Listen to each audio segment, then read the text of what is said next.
Are you searching for the best in online black radio? Then go to blacktalkradionetwork.com, helping you filter through the noise. Real talk, black talk.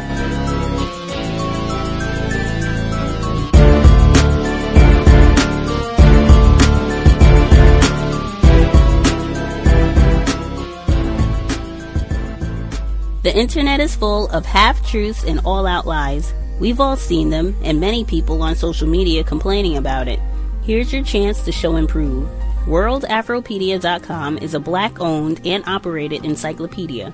There are several thousand articles, but we need help. We can't uncover all the truth ourselves. So please, join us and become a writer, editor, or blogger for WorldAfropedia.com today. Every little bit counts. We owe it to the future generations to put the truth out there. Visit WorldAfropedia.com, the African-centered encyclopedia, a global database of African knowledge for the purpose of bringing about global African wisdom and understanding. WorldAfropedia.com.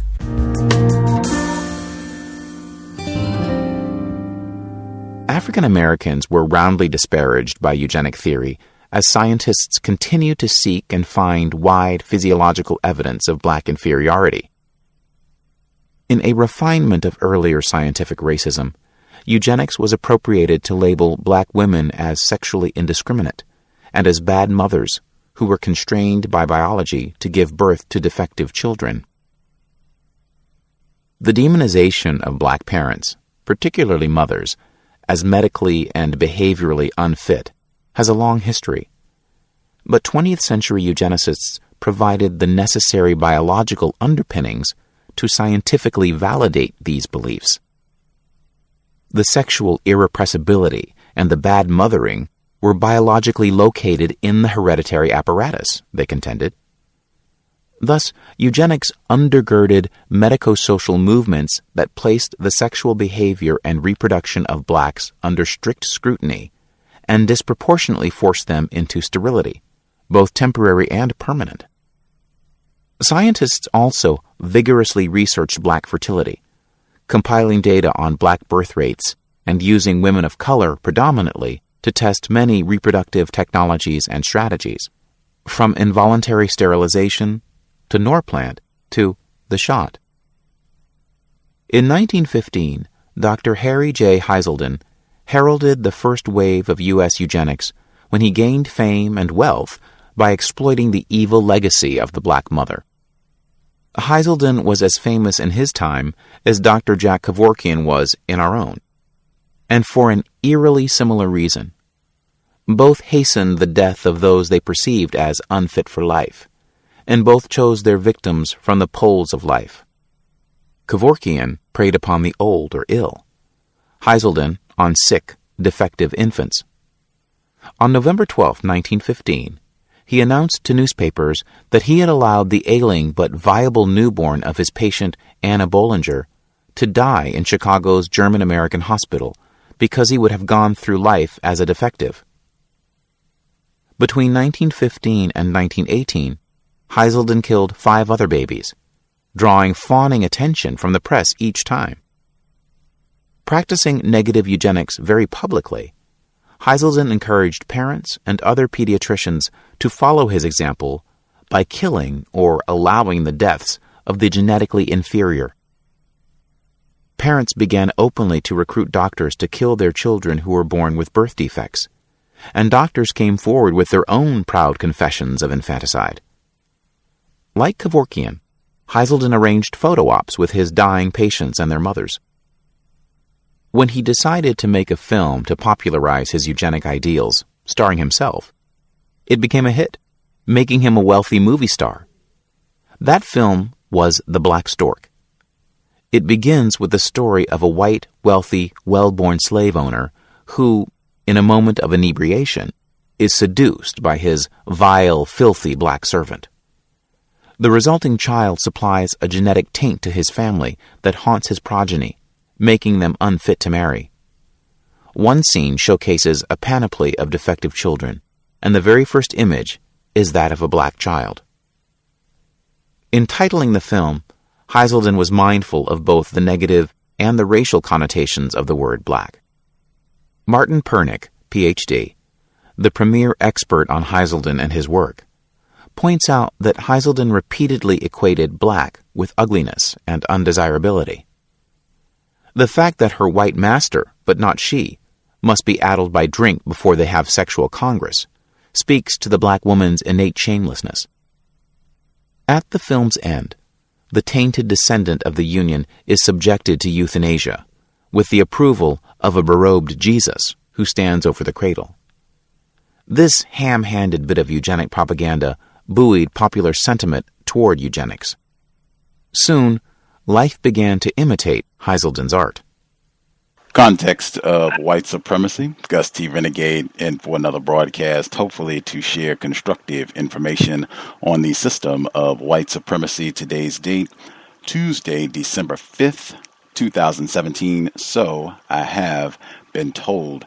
Update, thankfully, the iTunes feed, the technical issues that we've had for about 2 weeks now have been corrected. So our iTunes feed updated. It is current. All of the broadcasts that have taken place over the last 2 weeks or so, I think that's at least 8 different episodes, but they should all be available for streaming, downloading via iTunes. Again, this was a problem that was beyond Gus T, and I think was a site-wide problem, allegedly was an issue for lots of people. So that has been corrected. If that's how you normally access the program, just refresh your iTunes feed for the cows, and all of the broadcasts should be available. That said, the audio segment you heard at the beginning of the program, I will confess that I generally will take any opportunity to reference or read a portion, share a bit from Harriet A. Washington's phenomenal book, Medical Apartheid, The Dark History of Medical Experimentation on Black Americans from Colonial Times to the Present, one of my top 5 books, and a text that we got to read in our book club. I think that has a lot to do with some of the issues that we are going to discuss on the program this evening. And this is a subject that I think we've covered a number of times. I'm reminded Dorothy Roberts, Killing the Black Body, another phenomenal book, top 10. Miss Shafir Monroe, she's the founder of the International Center for Traditional Childbearing. She was with us on the program back in 2012. Even Mark Crutcher did the documentary Aafia 21, was with us back in 2009. Very important themes, issues that we are discussing this evening. If folks remember, just a few weeks ago, Ann Simmons, The Importance of Black Journalists, try to emphasize that on the broadcast often. She did 2 just really superb essays in the LA Times, both addressing maternal mortality rates, the crisis levels of maternal mortality rates facing Black females in the United States. And she had a lot of great resources. She linked to a lot of great people that are doing work to address this issue. One of the folks that she referenced is with us this evening. Real pleasure to have her on the program. She is the founder or co-founder and executive director of the Afiya Center down in the Dallas-Fort Worth, Texas area. So glad to have her on the broadcast, joining us live, Miss Marsha Jones. Miss Jones, you with us? Yes, I am still here, and I'm excited to be here. Thank you so much for sharing a bit of your Tuesday evening. If you could share with our listeners a bit of what you do and what the Afiya Center is all about. I'm sorry. So the Afiya Center, we were founded a few years ago. We were about to be 10 years old. And what brought us into this work was that we were concerned with this whole narrative of Black women and HIV.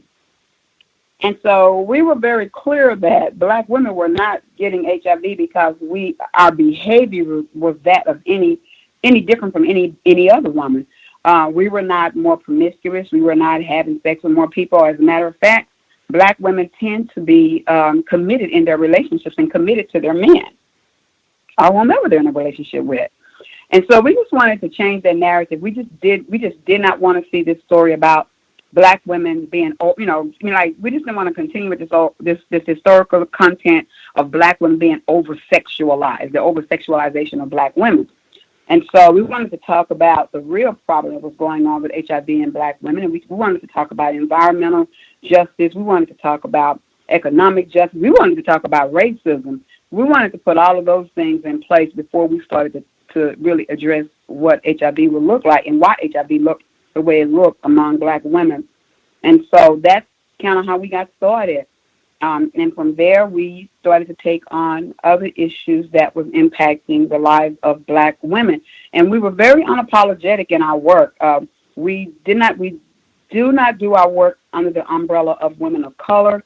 We do our work under the umbrella of Black women of color because we don't want to leave any Black women out of the conversation. And so we do this unapologetically. And doing it that way, we didn't suffer, but of course we didn't get funding. We didn't get any of these kind of things. But it allowed us the opportunity to create a program that would be more reflective of the women that we were serving. From there, it just made sense that we would also have conversations or start to do work and as it related to reproductive justice and reproductive rights and reproductive health of women, of Black women of color, which also take us into an area that can be controversial, which is the show I was just trying to referee a minute ago, because we do support choice. We support Black women being able to make a choice as to whether or not they're going to have a child or not have a child. That's reproductive justice, the right to parent, to not parent, and to parent the children we have in a safe environment that's free from state-sanctioned violence and any other kind of violence, environmental violence and all of that. And so that's what we do. So we fight really hard. We go to our legislation and we do all we can do, being a 501c3, to raise up issues that impact Black women of color the most. We do that on a national level as well as a state level and a local level, talking about how race and gender and class impact Black women and how we live our lives today.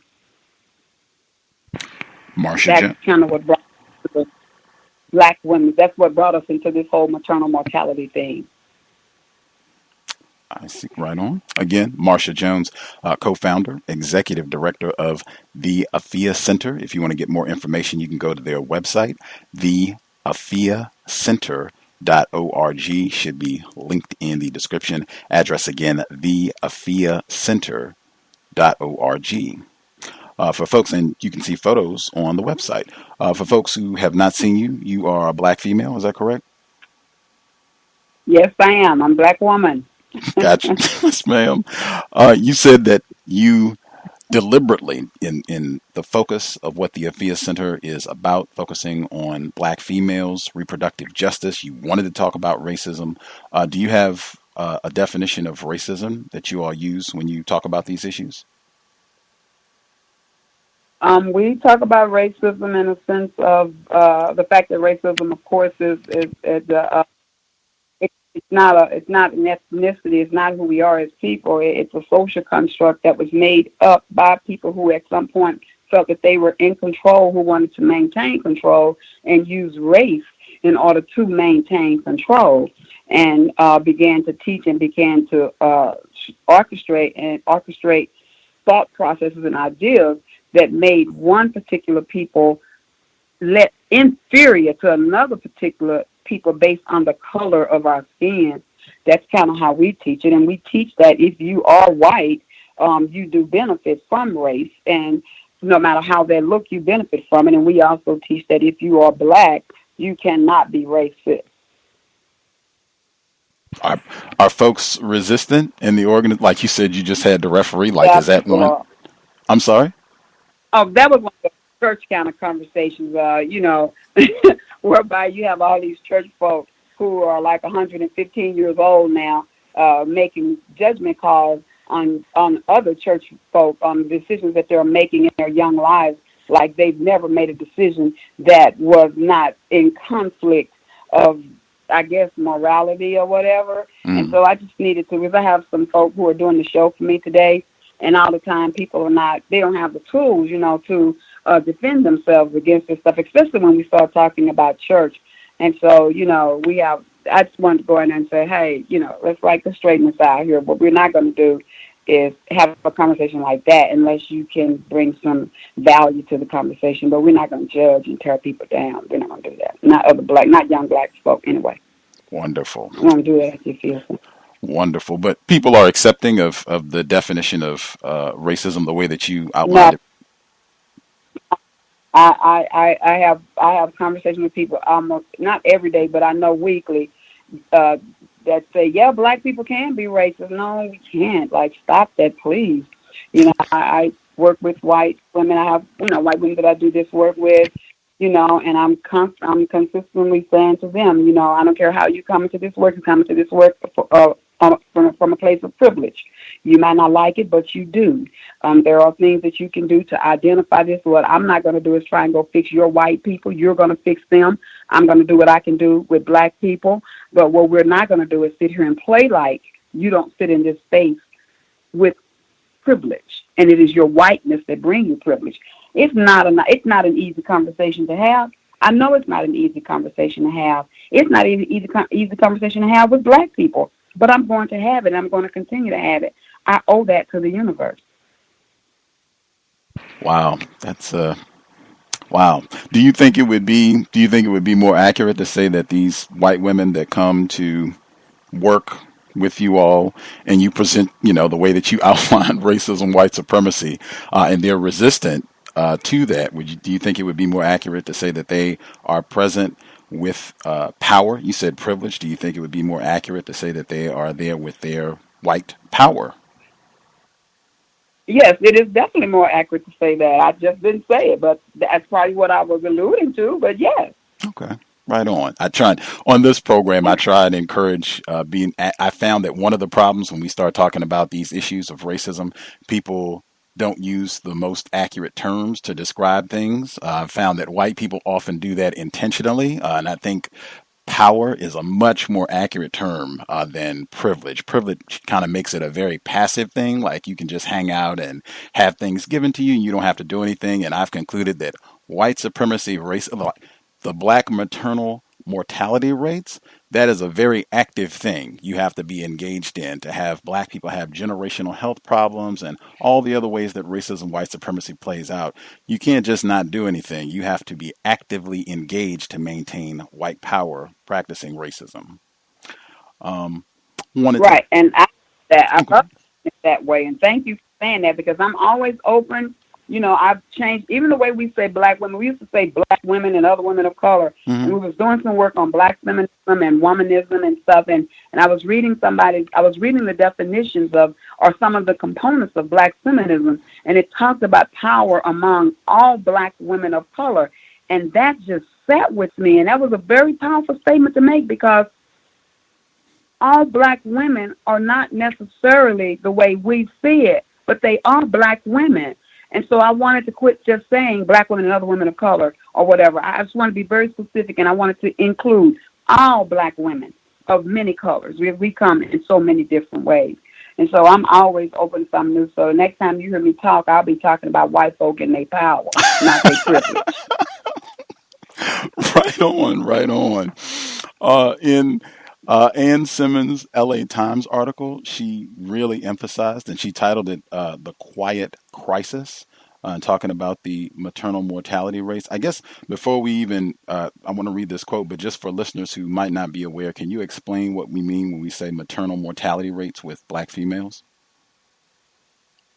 So what it means is that women, black women or women who die within a year of giving birth for something like not just like a car accident or something directly specific to their health within a year of giving birth. That's maternal mortality. So it's within that year. That's kind of the short and dirty of it. Okay. You get into more specifics when you... So like if they left and got in a car accident, so it's like, so they're dying from high blood pressure, eclampsia, hemorrhaging, what are some of the others? Hemorrhaging, eclampsia, high blood pressure, diabetes,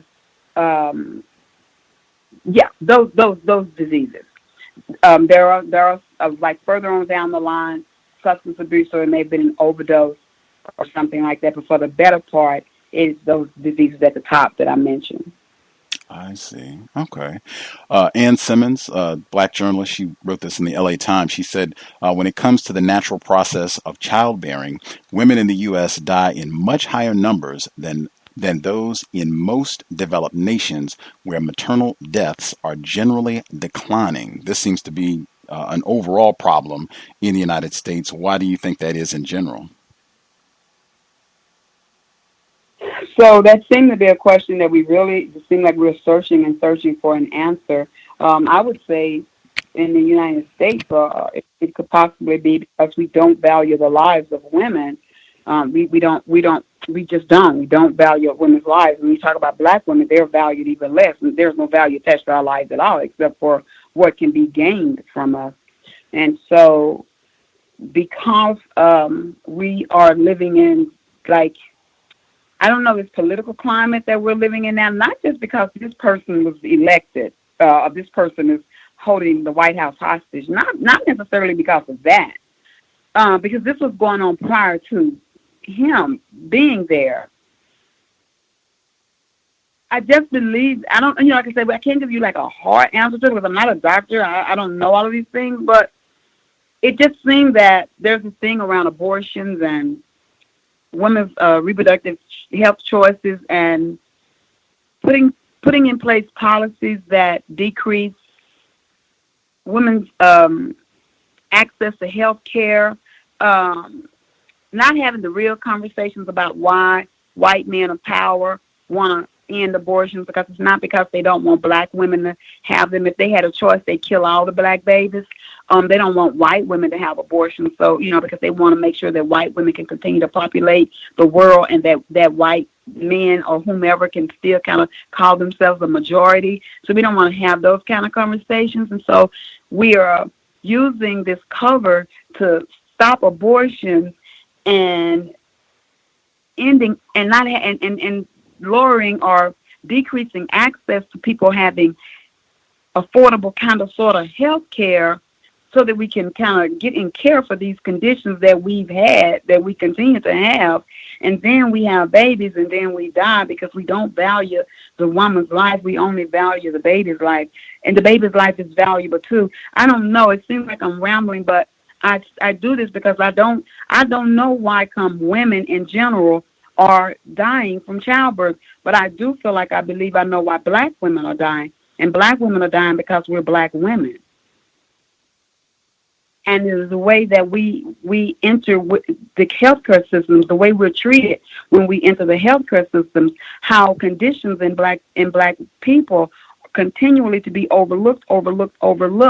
So there's no value to us. So when we come in the hospital and we say to the doctor, yeah, I had this baby, but I'm sick, and they say, yeah, you're good, go home. And then we go home and die. But had we been a white woman who had those same conditions, like the woman, daughter in Ann's article, had a white woman presented to the hospital that often with that condition, there's no way she would be dead now. So I don't really know why we're dying, except for the fact that there's no value on our lives. And so if nobody cares that we're dying, then nobody's going to notice that we're gone. And it's very frustrating. It's very frustrating for me. I can't believe that this is going on and nobody was talking about it prior to 2016 or whenever the article came out in Texas. And, well, I read an article in 2015 that talked about black women 50 years after the civil rights movement and where are black women now. And it talked about that. And it said that in that article that was written by the Black Women's Roundtable, that black women in America had a higher chance of dying from childbirth than women in Lebanon. I said then, my God, what is going on in my state in Texas? I had no funding. I had no money. I didn't know how I was going to bring this up, but I knew I was going to do some work around it. So it is very frustrating. And we know that black women are dying. We know that this is centered in race. Context. We're not talking about that way. We keep trying to look for medical reasons. Yeah, we know medical reasons. We know it's cardiovascular. We know it's hemorrhaging, or we know it's eclampsia or whatever. But no, that is not the foundation or the root cause of this. And if it be that, then why are Black women suffering from these conditions at such a high rate? And I sound like I'm raising my voice at you, but I get so, it's just, I don't know. When I talk about this, I cannot believe that this is happening. I can believe it, but I'm just saying, and people are not alarmed. We're still talking to people who didn't know that this is happening right here in this state. I know it's happening in more than this state, but they didn't know. Context of white supremacy. I appreciate your candor. That's why I was really glad to have you on the program, hopefully to inform more folks and to let people know about the great work that you're doing. You emphasized your state, Texas. You all did a research report that came out in the spring of this year, The State of Black Women in Texas. We can't watch Black women die. And I wanted to read a portion just to give some of the information about Texas specifically. Historically, Black women have been 4 times more likely than white women to die from complications. In Texas, the state with the worst maternal mortality rate in the developed world, the situation is even more dire. Between 2011 and 2012, maternal mortality rates in Texas doubled, hitting a high of 33 per 100,000 live births in 2012, according to a study published last year by the Journal of Obstetrics and Gynecology. I'm skipping down a little bit. Maternal deaths in Texas have been mentioned sparingly during the legislative session, overshadowed by issues such as child welfare, additional unnecessary abortion restrictions, the so-called bathroom bill, and sanctuary cities. What do you think it is specific about Texas that has just this alarmingly high rate above and beyond what you see from Black females in other areas of the U.S.? Well, we have a legislation here, a group of legislators here in Texas that historically not prioritize Black people's lives. And this is no different. We have legislators who don't prioritize women's life, period, in this state. We have legislators who do everything in their power to put together legislation that makes absolutely no sense, that is very harmful to women. And so when you're doing this, of course, Black folk are going to be impacted by it the most. Even if you don't set out and say, I'm doing this to hurt Black folk, if you do it, it's going to hurt Black folk the most, because on some level, we're already starting from the bottom, almost, it seems like. And so if we're kind of starting from the bottom in a state like Texas, then, I mean, we're already there. Because we're talking about Black folks, Texas is a very red state, and we're talking about this particular group of people. Nobody, like these people who go to the polls and vote, and they know that this type of thing is happening, they're not concerned about that. The constituencies here, they don't care that these women are dying. All they're concerned with is making sure that this white power, that it stays in control in a state like Texas. And so if nobody is going to talk about it, then they have no reason to move on it. Do I think that they wake up in the morning and go to the legislature and say, you know what, we're going to pass some laws here that's going to make sure that Black women die after they have children? No, I don't think that they do that.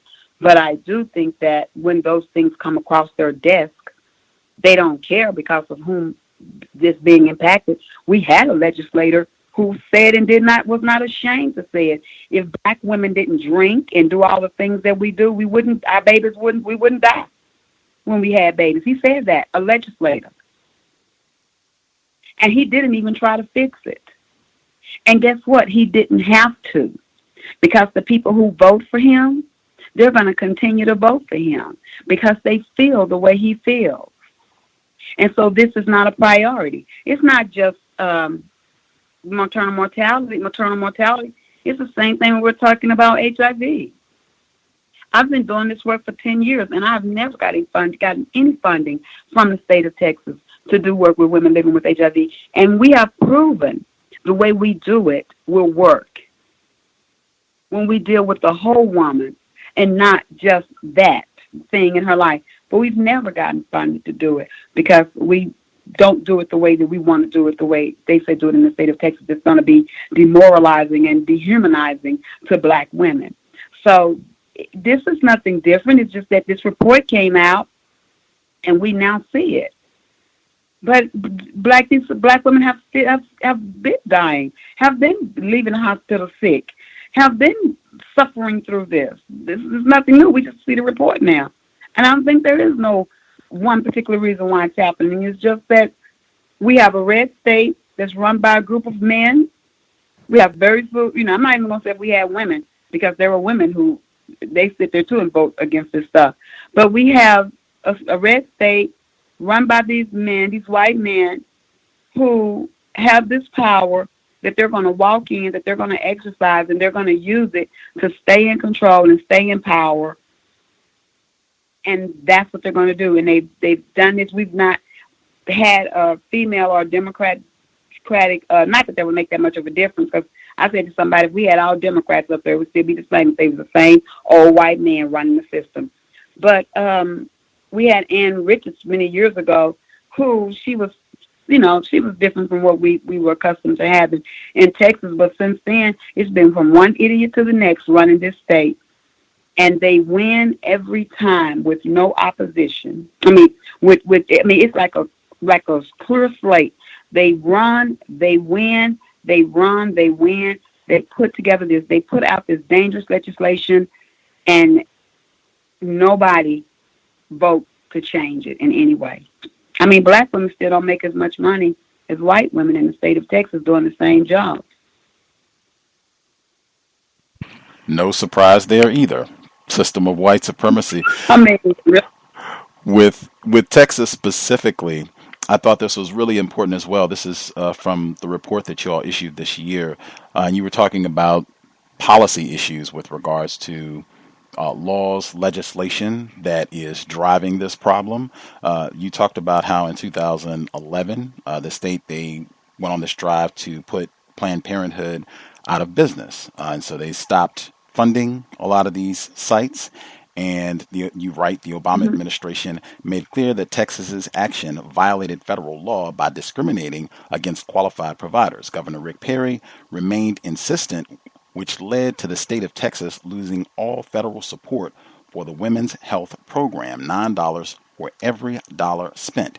As of January 2013, the program is an entirely state-run effort with a more limited provider network and significantly fewer enrollees, and delivered thousands fewer contraceptive and related services during the first months of operation. I thought this was really important just because another example of turning down a lot of money to push forward this initiative, which had really disastrous consequences for the health of Black females in Texas. Is that accurate?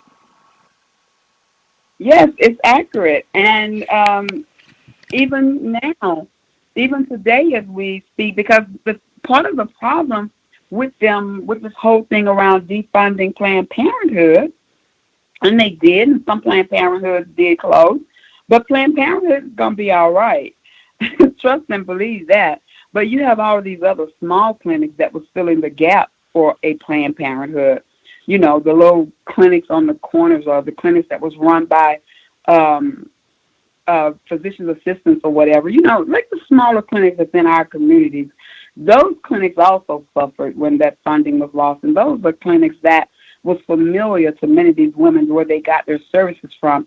And so when they stopped those programs, when they shut down those fundings, and over time caused many, many clinics to close that we don't hear about, then you interfere, you interrupt continuity of care, and you take away trusted services where women have gone to receive these services, and they are affordable.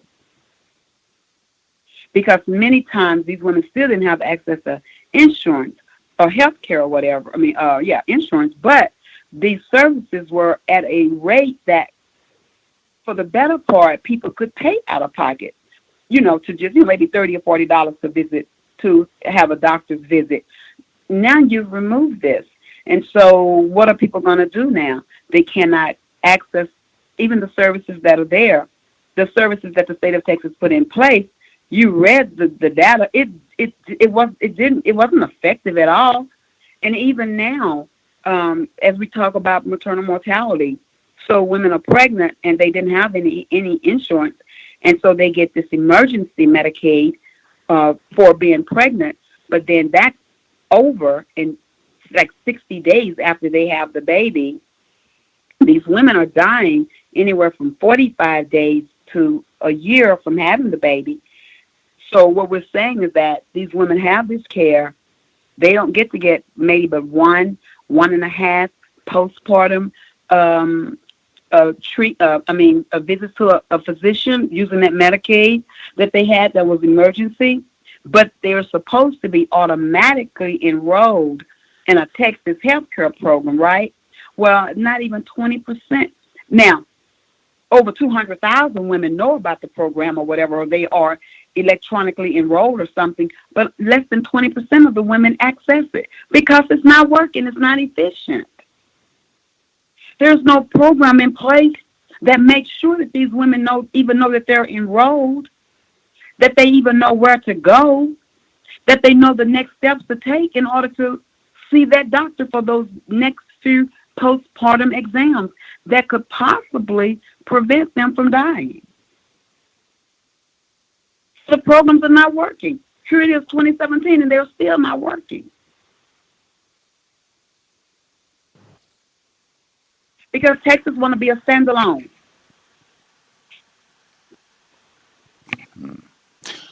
Context of White Supremacy. Again, Miss Marsha Jones, if you have questions, certainly we have Black mothers or expecting mothers, feel free, chime in.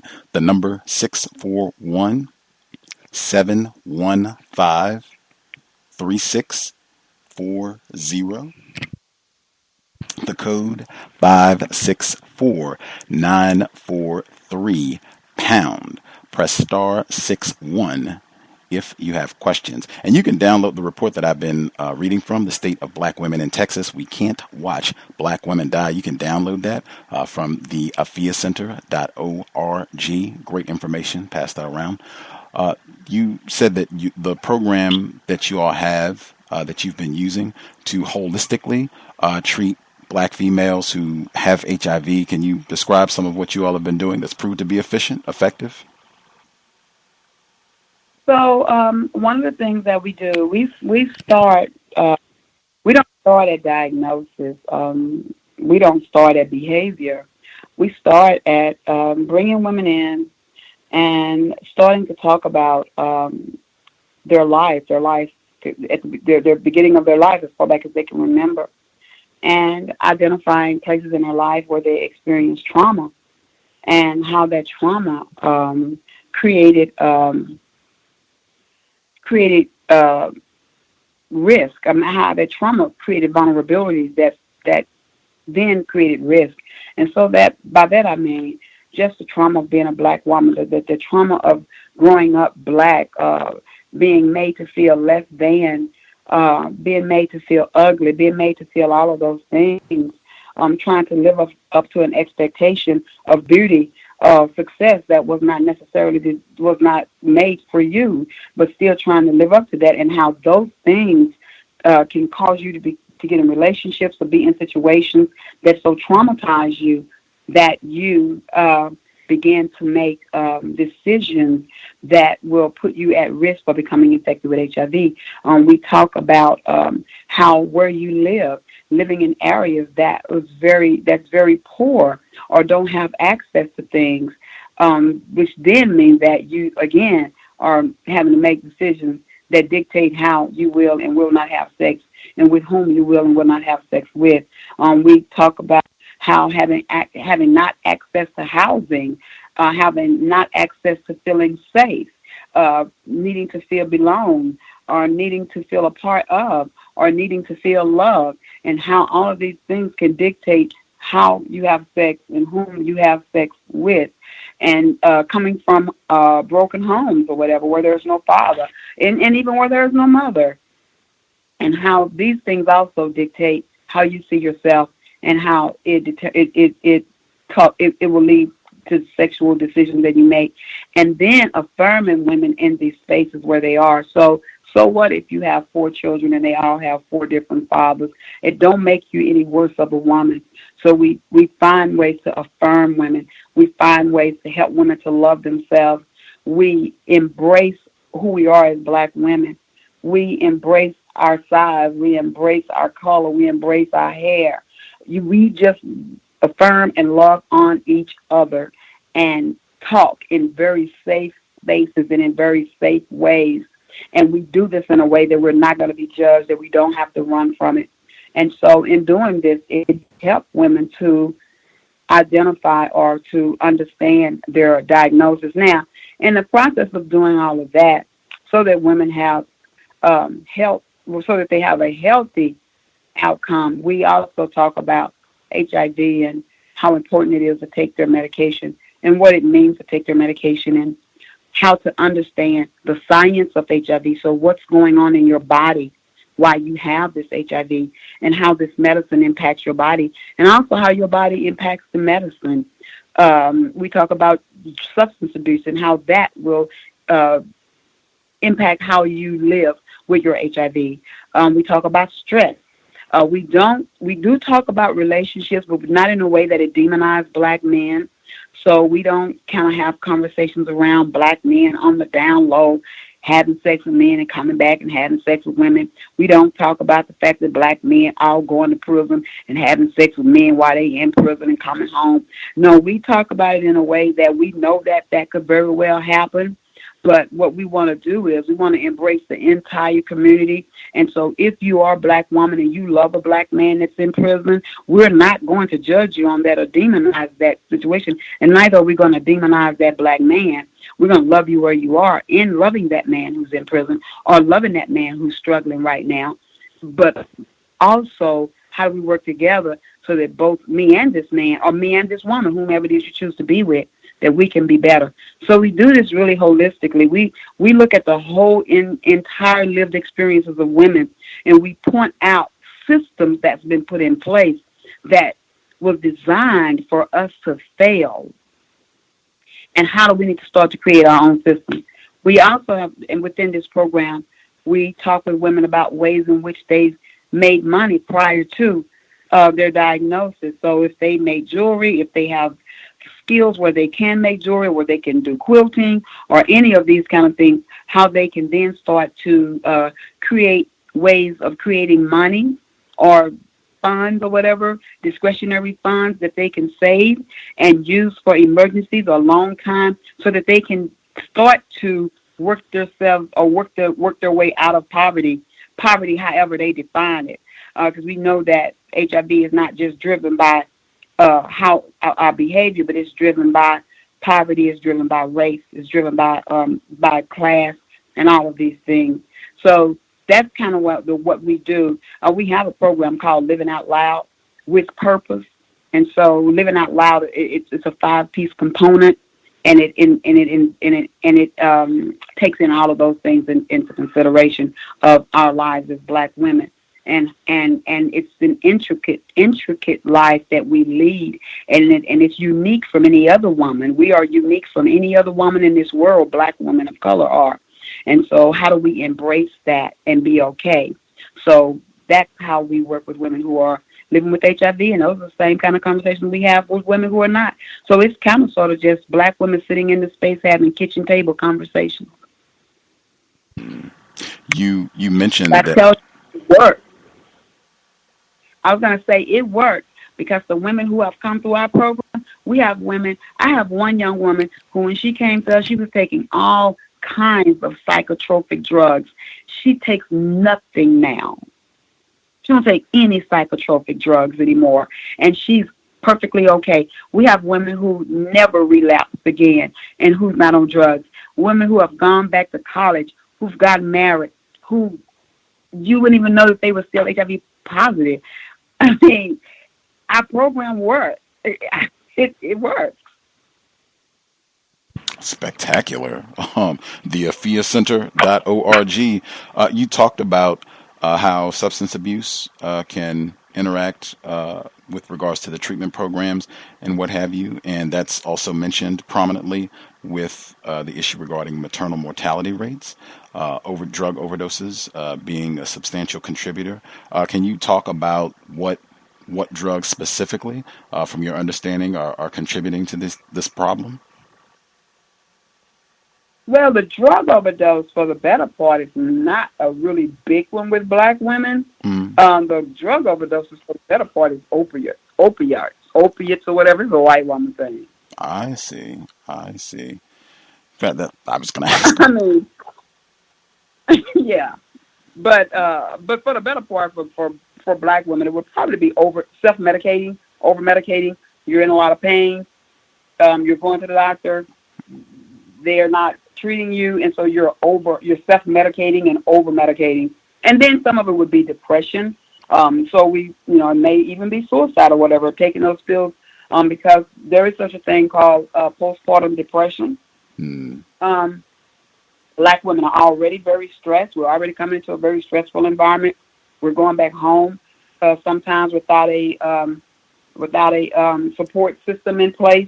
And so the same thing that was going on prior to us having our children, that's going on when we come back. So you're going back to not having enough resources to take care of your family, having to be the protector of all things in that house, of the caregiver for everything there, on top of the fact that you are having some things going on with your body that you can't explain and nobody's telling you that. And so we are doing what anybody else would do. People self-medicate all the time. And in self-medicating, you may over-medicate. And if there, maybe with some mental health issues that have not been diagnosed, and so here's a woman who may very well have already had mental health issues going on, not diagnosed, we send her home, and then we expect her to be okay. And so there may be self-medicating there because sometimes, a lot of times, mental health issues are often overlooked in black communities and with black people. We just attribute it to us having just bad behavior. The Reproductive Theory, Sean Theory, who I believe she was also in the article, she at the regular session, we talk a lot about the bill that she introduced around being specific and looking at why black women are dying. She also had a bill being very specific about Medicaid or Medicare screening to pay for black women, to have a mental health assessment done. That bill never got anywhere. So she understood and understands that is an issue that needs to be looked at because, like I say, a lot of it could be contributed to mental health. But we don't care about the mental health of women or black women of color specifically. And so that bill didn't go anywhere. The bill looking at maternal mortality in black women specifically passed in the special session. But the other bill didn't even get off of the floor. I mean, it didn't go anywhere. What? We want to talk about mental health? We could care less about these women killing themselves. Good. That's just how many we don't have to kill. Wow. Context of white supremacy. Do you all have you talked about the self-medicating because of the stress of racism that a lot of black mothers might be experiencing. Do you all have a position on whether or not it's healthy in terms of cannabis consumption? I know that's one that we've talked about before, and people have had different opinions. Do you all have a position on whether or not that's healthy to be consumed during pregnancy? Well, I don't have a position on it. I don't know if anybody have a position on it. Have we really did any study on it, on cannabis consumption during pregnancy? I wish I could give a comment on that, but we've not been asked about that one. I personally have not even really looked into what cannabis consumption would be. I just personally believe that cannabis is lifted up because it's just another way or an easier way to criminalize black women and black lives. And so if we can just kind of get you caught up in the system with weed, then that's what we'll do. But I might need to go back and relook at that again. I haven't looked at it. I will say sometimes that I have a blind spot in some areas, and there are things that I look at and say, you know what, that's just another way that white folk trying to catch black folk up. And I know that's not the way to look at it. I need to do a little bit more research on it, so that's something I go back and look at again. I am still learning.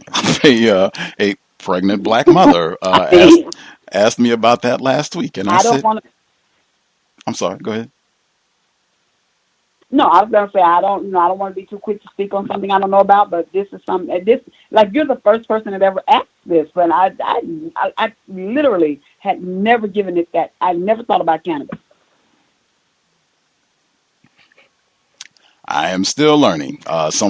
Like I said, a pregnant black mother asked me that last week, and I said I will ask that question next week when we do the program. So I am still learning myself. I will continue inquiring. I saw a few folks who had hands. I'll try and nab some of our listeners who dialed in with a question. Thomas in New York, did you have a question for Miss Jones? You should be with us. Good evening, Gus. Good evening to the guests. Greetings. Greetings, sir. I did have good evening, ma'am. With the children, the high mother mortality rate after birth in Texas, and just to be reminded that Texas was a state that the slave owners would take the slaves when they owed money to the bank, and the bank was going to confiscate their slaves. They would run to Texas. So they didn't have laws that really protected slaves at all, and I think that still carries over to this day. With the children mortality, with the mother mortality rate, do you think any of this would have to do with the fact that they're giving cesarean at a rate that's almost 3 to 4 times more than white women, and sometimes having those cesareans, those women will end up on pain medications and things when they go home? Yeah, I've discussed that before.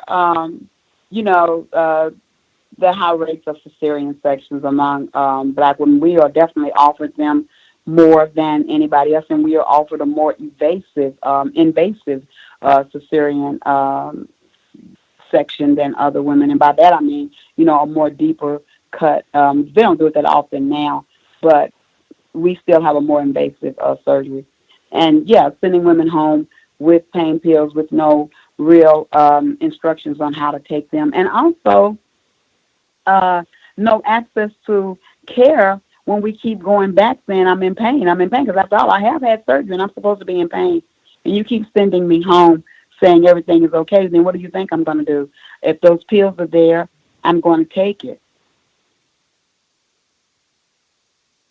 And so I don't have any proof of that, but that is a conversation that I've had before, and how we looked at that. I don't necessarily think that when there's been an overdose or whatever, I don't necessarily think that they were with an intention of killing themselves. I do believe that for the better part, a lot of that could have been trying to alleviate pain in the only way that they knew how.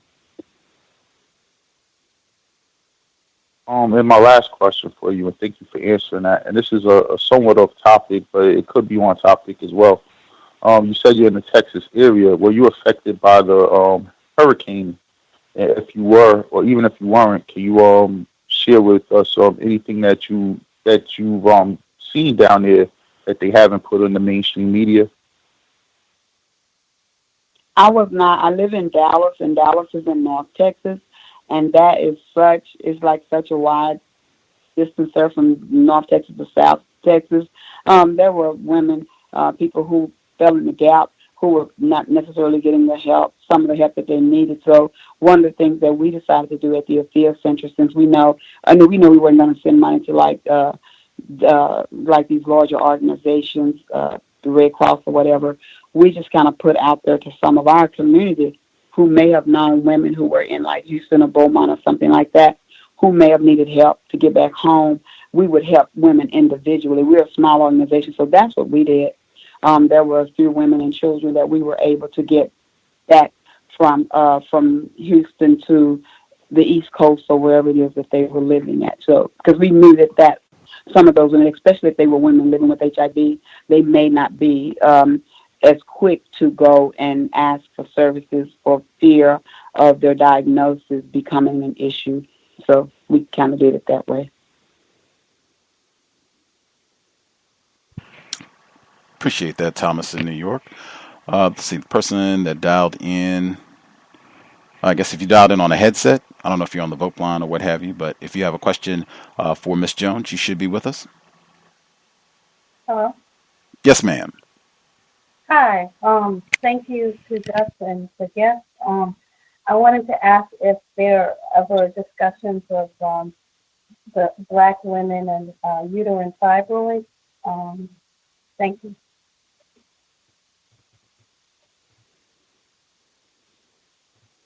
So I was just informed as it relates to uterine fibroids. I was just informed a couple of weeks ago, it may have been maybe a month or so ago. I've been traveling a lot the last 3 months by my program director, and she brought that to my attention around Black women and uterine fibroids, and that's something that we're going to be taking on in 2018. I don't have a lot. I wasn't aware of that either until she brought it to my attention, so we're going to be having conversations and looking into that. Wonderful. Like it's strange in Texas. Yeah, Texas is strange. It seems like there's a lot of stuff going on, and there are a lot of people doing some amazing stuff in Texas, but it's kind of fragmented, and so there's very few of us that's Black that have any kind of funding or any kind of resources that's really, that this can literally be our 9 to 5, and so it's just so many things that's popping up, and you're just trying to be all these places at the same time, and it's almost hard. It's almost next to impossible to do. So we're almost having to do it on a micro level where we would love to be doing it on a macro, hoping soon that we're going to get funding where we'll be able to do micro grants or mini grants to other folk who are doing some amazing movement work in Texas so that we can really have a network of stuff happening in the state.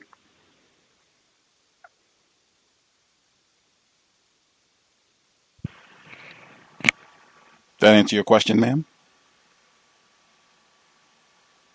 Yes, thank you, and thanks for the work that she does. Thanks. For sure. You all can visit the website, theafiacenter.org. One of our callers in Wisconsin, if you had a question for Ms. Jones, you should be with us. Yes, thank you so much. Thank you for coming on the show, Miss Jones. I just had a question kind of similar to like what Thomas from New York had. I was just wondering, do you know the difference in the number of deaths of Black women or even children if they have vaginal births versus the C-sections, or the way that the women are giving birth in hospitals, or if they're at home with midwives? Is it a difference in the deaths? Do that have anything to do with the deaths of Black women after giving birth? It is definitely a difference if the women are, if they're using not C-section, but midwifery, doulas, more ancestral birthing practices. The death rate is way lower, and of course the cost of birth is way lower. That's not talked about a lot, and so that's part of the ask that we're doing with the Aafia Center, and we're saying, to fund, not so much as to fund, but to look at these ancestral practices in birthing so that we can lower these numbers among Black women. As it relates to vaginal birth or C-section, there's not a wide difference in that, and if it is, I've not seen it with those deaths. Just by the nature of the fact that cesarean section is surgical, that's going to make those numbers go up anyway, because whenever there's surgery, there's those side effects of the things that can happen, especially as we look at the eclampsia piece of it, like blood clots, hemorrhaging, and things of that nature, like coronary conditions or so. But it didn't give like any hard documentation on vaginal vaginal compared to C-section. Well, thank you very much. Appreciate that. Person who dialed in, let's see, last four digits 4443. Person who dialed in, last four digits 4443. Did you have a question? Yeah, I had a couple questions. Ms. Jones, I was wondering if your program was, let's just say, very successful, like you got funding from somewhere, and you really helped out like a lot of Black women, like large numbers. Like, how do you think white people would react? How do I think white people would react if we were very successful in helping Black women? Yes. Probably one or two things. We would probably not get funded anymore, because I don't necessarily think we're designed. I don't think the goal is to make sure that we are successful. The goal is to make sure that people don't feel guilty about not giving money to Black organizations to do work with Black people. But that's just me. Nobody's ever said that to me. That's, I'm an old woman, so I'm just thinking that way. And then secondly, I think that there are a group of people who would be okay with the fact that Black women are no longer dying. But yeah, that's just where I'm at with it. People would say, you know what? Black women are not dying anymore. She don't need funding anymore. So let's go on to the next thing that's killing Black folk. And since she's not doing that one, we're going to give it to the next girl of the day. So I don't necessarily see our funding being long time. But as long as we have it, we're going to continue to do the work. But I do hope that we find out why Black women are dying and that they stop. Or we know why they're dying and we address it in a way in which Black women will no longer be dying. Do you think white people would be angry? I don't think white people would be angry. I don't probably think they care one way or the other. I mean, they say they care, but I don't think they care one way or the other. But I don't necessarily think I don't think they'd be walking around like mad saying, we're going to go burn her clinic down because we don't have a clinic.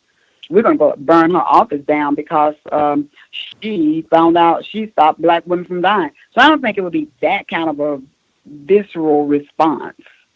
I don't think they'd be like turning flips in the street either. Okay. I don't want to talk, like I can't talk for no white people because I'm not a white person. Yeah. But I don't think they'd just be like fighting mad or something like that. I don't.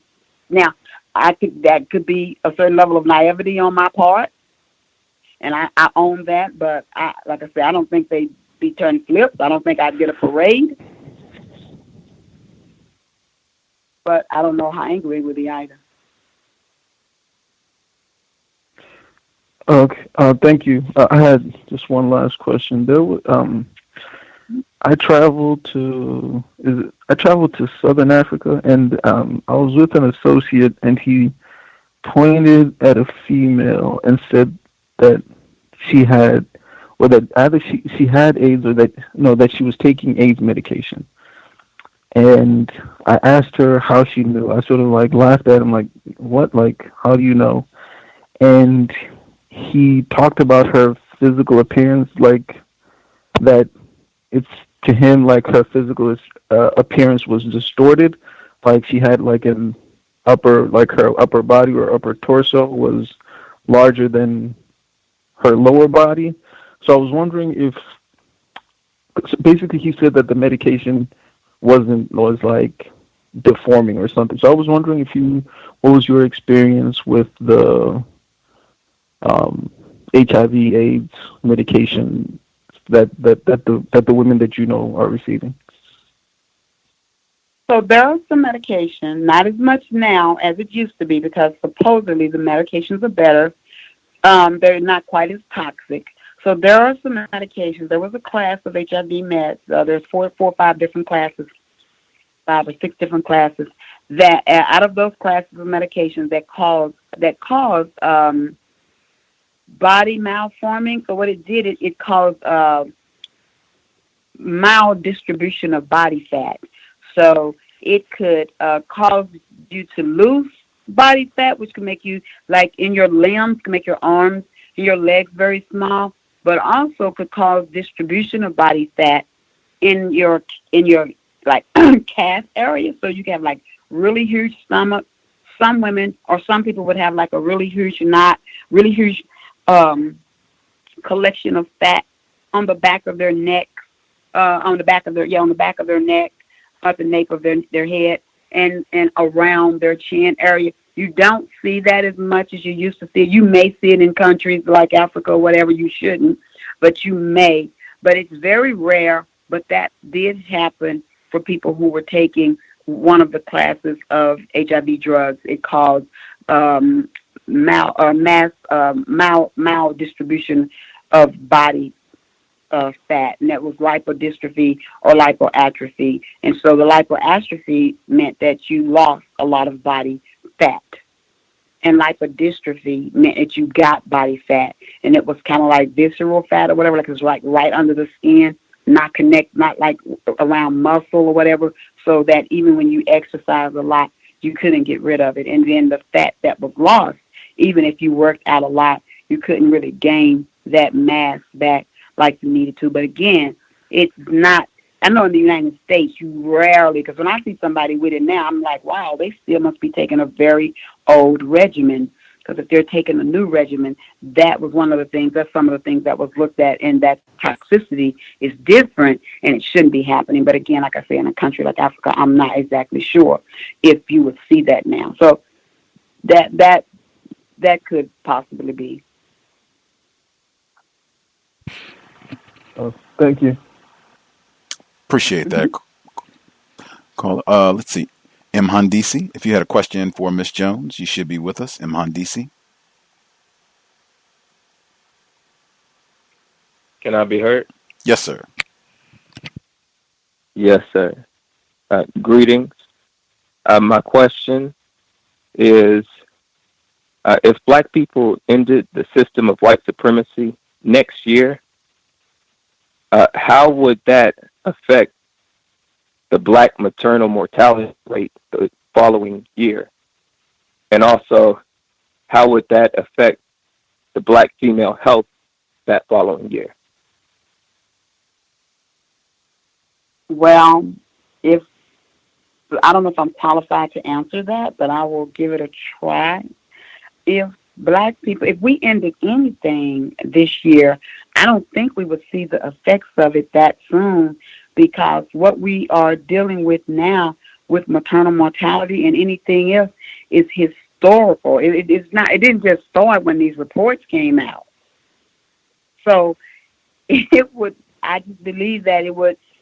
Ending white supremacy, it needs to happen, but I don't think we would see the results of it in as short a term as a year. Because that's just one thing that would have to happen, maternal mortality. But look at all of the others, all of the other things that we're having to deal with. So again, like I said, I'm not an expert in that type, in providing that kind of information, but I just, I don't see how we could see a real change in a year on something that has such a long historical effect on Black people's lives in America.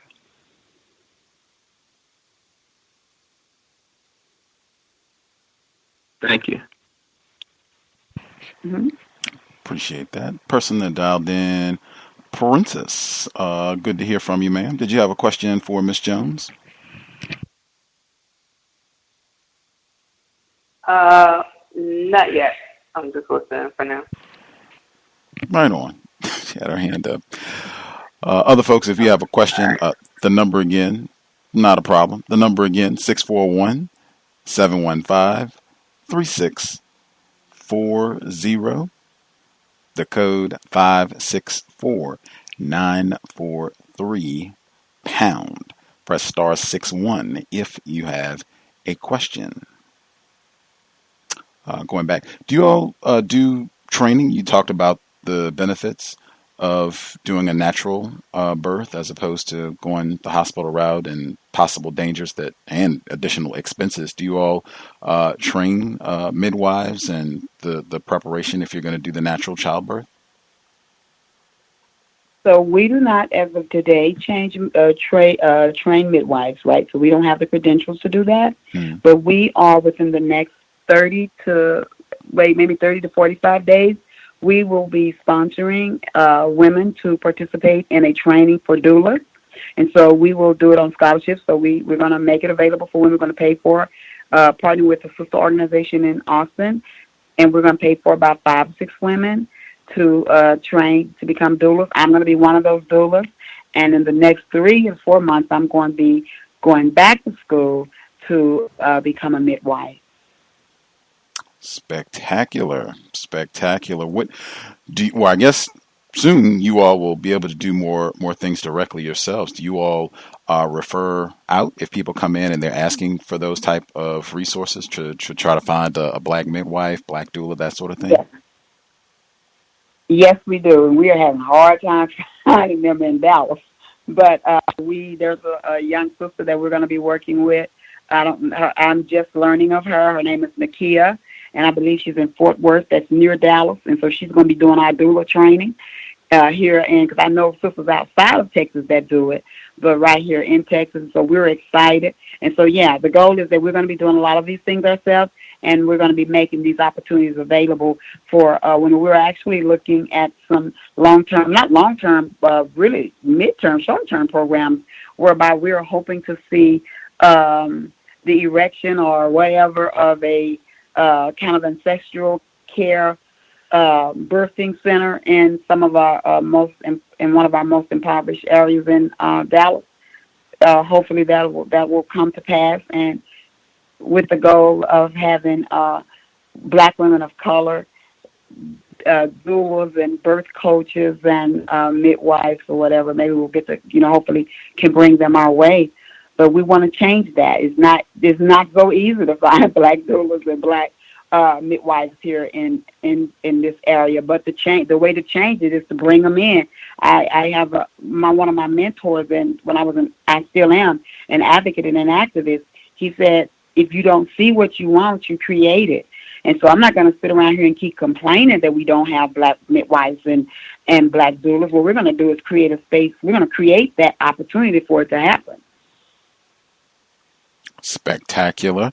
I know I'm in Washington State, and I hear that same problem from black mothers. I've heard it directly from a pregnant black mother. Really difficult time finding black midwives, black doulas, especially in Washington State, because we have a substantially lower population of black people. Are you aware of online resources or directories for that sort of thing? Yeah, and I don't want to give you the wrong name, and for whatever reason, I said they're probably going to ask me that, so I'm going to try to go online and find his name, so I will have the right name for it. But there is an organization in New York, and they're called Ancient Song Doula Services. There are some amazing sisters, ANCIENT Song Doula Services, and they are my go-to. Like, if I wouldn't have hooked up with this sister in Dallas, in Austin, I was going to literally go to New York and get my training from them. I am a part of another group that we're with, Black women doing reproductive justice work. But that's how I met them. But they do some amazing work in New York, and they train doulas, and they also can resource folk to doulas or midwives or midwifery services, natural birth services. Here in Dallas, I'm usually going to call, and one of the ladies that I'm talking about, Darlene, she was in the article that Ann wrote. Mm-hmm. And I will call Darlene and say, Darlene, what's happening in Texas? Who can I find? She's who I'm partnering with to get the doula training started. And that's how I know about Nakia. And I met Nakia a couple of months ago, but just didn't know that I had met her. We did an event, a one-day event, and we brought in women that we were looking for doulas and midwives. And so we met one doula, a sister here in Dallas, doing some amazing work and specializing in areas with women living with HIV. And also Nakia, who left corporate or left the hospital or whatever to start her own midwifery center, or however that's called. And so we're like, since we did this report, it's also opened our eyes. And so we are now seeing the deficit of these things in our communities. So we're trying to do what we can to close that gap and to, if nothing else, have a resource book or where people can go and find these services. So it's not easy here. I mean, you're saying you live in Washington State. It's difficult. I would love to be on this phone and say, oh, it's easy, honey. You can just, because like when I go places and I talk about doulas, everybody tell me, well, you know Erica Badu is a doula. Well, yeah, I do know Erica Badu is a doula. I heard that, but I can't get to Erica. And I don't know, I don't know how to get her services. Keep it real. But we're hoping that we'll be able to connect with her. I don't know. Just being truthful, that is a major problem. I know she was the keynote speaker for the International Center for Traditional Childbearing back in 2012. I do remember Miss Monroe talking to us about that. I also wanted to know, I guess, do you all have resources for Black fathers, things that they can do to help during the pregnancy, either stress reduction or just anything that would be helpful in this process? So when we start our doula services, it's going to be whole family. It's not just going to be mom. We will be, that's one thing I'm asking for specifically. I'm asking to get training to bring fathers in this process. So we're looking for that, but I know when we start doing it, it will be a part of our services. Spectacular. I think it's very necessary. Absolutely. Do you have suggestions for, I guess, literature or resources that you would encourage first-time moms, first time being pregnant, resources, literature that you would encourage that they check out? I do not. Then all of these things are so new to us. When I tell you I would love to lie, I don't love to lie, but I would love to be able to sit here, because it would be a lie and tell you that we are so entrenched in this. We have all the answers. Nope, it was after we discovered that this was really happening in our state that we said not only do we have to report on it, we've got to find some solutions to this, and we've got to create what's not there. And so we are literally in the beginning stages of creating this. And that's why we resource and we reach out to other people. Like when Ann was talking to us, we were like, we can give you this, but now we got to give you the name of some folk who can give you the information that you really need as it relates to the doulas and midwifery and all of these things. And so that's what we are. But we are like a year into this. We started this report, and we knew October of 2016 that we were going to do it. My staff knew that we were in the process of planning and putting on the first Texas Black Women's Reproductive Justice Summit. Mm-hmm. And they knew immediately when that was over, we were going to start to gather our information and start putting our ducks in a row to hit this legislative session in 2017 really hard, trying to get some answers around maternal mortality. We had no idea what we were going to walk into, and we had no idea that this thing was going to take such a life of its own. And so that's where we are now. We are working this. We're planning it as we work it. And when I see those deficits, when I see those gaps, deficits too, but I also see those gaps, we're writing it down. This is what's got to be done. This is what's got to be done. And so you asked me that question tonight. So there's two things that I've got to now do research on. I mean, we would get the books in a way because that's what we do. We have gazillion books in our offices around reproductive justice, Black women's movement kind of work. That's what we do. When our interns come, there's required reading that they have to read, required videos that they have to look at or listen to, all of that stuff. So we will do that same thing with trying to decrease the rates of maternal mortality. So I may not have the answer for you tonight, but what I can guarantee you is if I get to talk to you next time about this, you will have answers to that because it will be in place. Right on. Still learning. I love it. What's some of the required reading or viewing that you all offer for interns? So when they come in, they have to look at videos or YouTubes, whatever, on Loretta Ross. They have to read the Combahee River Papers. They have to read The Killing of the Black Body. They have to read When and Where I Enter. Those are just a few of the things that they have to read. Right on. Dorothy Roberts, 3-time guest on the program, one of my favorites.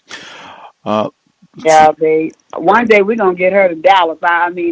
I know people who know her, so if she's listening tonight, one day, Dorothy Roberts, we're gonna get you to Dallas. We need you. But yeah, that book is that's a required reading right there. The Killing of the Black Body. You have to read that one, or else you're not gonna be interning at the Afiya Center or volunteering. You're definitely not gonna work. 2009, she was on the program. Phenomenal work, phenomenal book. I follow her on Twitter. I'm surprised. She seems like she's so passionate about these issues that if you could get in touch with her, I'm sure she'd try to work something out. She's been on the program 3 times. Huge fan of her work. Wow. I see Emmy, you dialed in with a question. Do you have a question for Miss Marsha Jones, co-founder and executive director of the Afiya Center? Greetings. Can I be heard? Yes, ma'am. Thank you. I think the work that you're doing is awesome.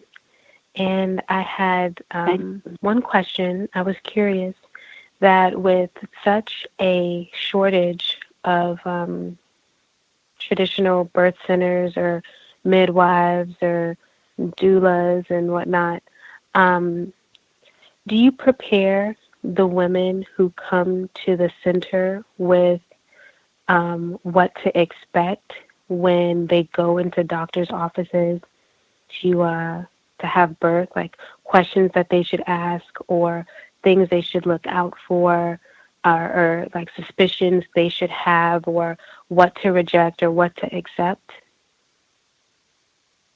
So, because we are just creating this particular program, those are things that will be put in place. We are working collectively now with the Black Mamas Matter Alliance.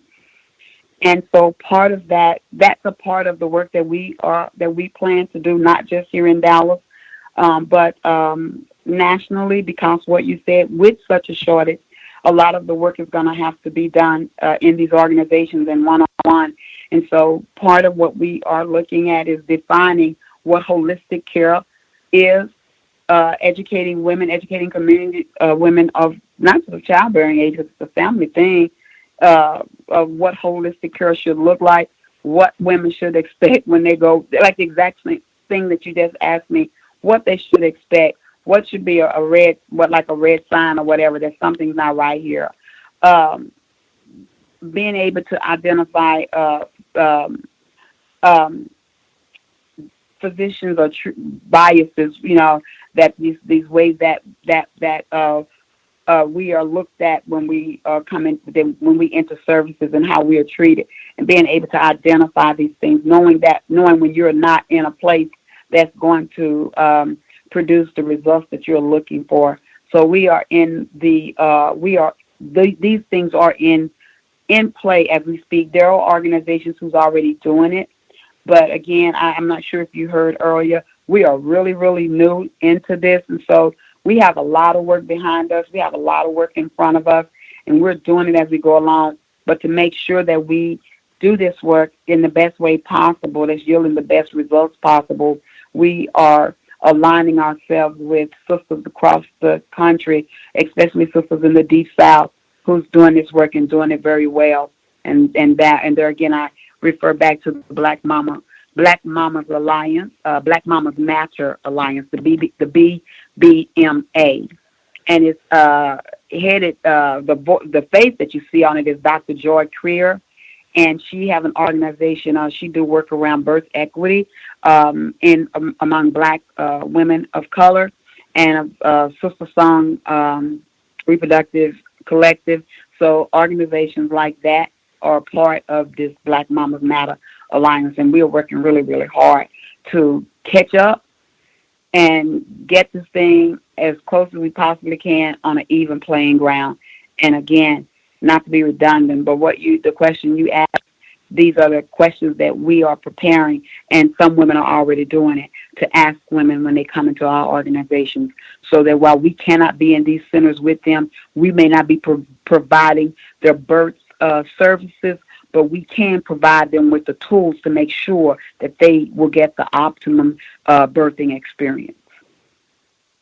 And then, thank you. I'm curious, just off top, if you're aware, is it cheaper or less expensive for insurances, for doctors' offices, and for women who don't have insurance to have a C-section versus having a birth? Because in my mind, I would just think that it costs more money to have a C-section. So could it be possible that... I'm sorry. No, I was going to say, I thought you were finished answering your question. No, you move forward. I want to listen to your question. Only because if Black women are on like Medicaid and whatnot, like some type of government assistance, like stereotypically or whatever, then if the offices are able to bill for C-sections, then they get more money if the C-section is more expensive. And I was just curious if that had anything to do with it. Like, did you run across that at all? So I've not heard anybody say that, but because I believe that, because we live in a capitalist society, that people always want to get the most money that they can get, because it definitely costs more money for a cesarean than it do for a vaginal birth, but it costs way more money for a vaginal birth than it do for a birth that's done with midwives. Mm-hmm. So you have doula, midwife services, and all of that together for the entire birth could probably cost less than $10,000. And just to go into a hospital to have a vaginal birth is like probably $15,000, $18,000. And then if it's a cesarean, that's going to be like double or if not triple. So it's way less expensive to have vaginal than cesarean, and way less expensive to have midwife in opposed to gynecologist or doctor or whatever, which would definitely be an incentive for the insurance companies to would rather pay for a cesarean than to pay for to bill for a midwife. But you're going to get more money. I see. And then the last thing I wanted to say is, I know that Ms. Badu is from Texas, but one thing I will just say this, because y'all are new and whatnot, but I know that she really cares about Texas, or at least she act like she do.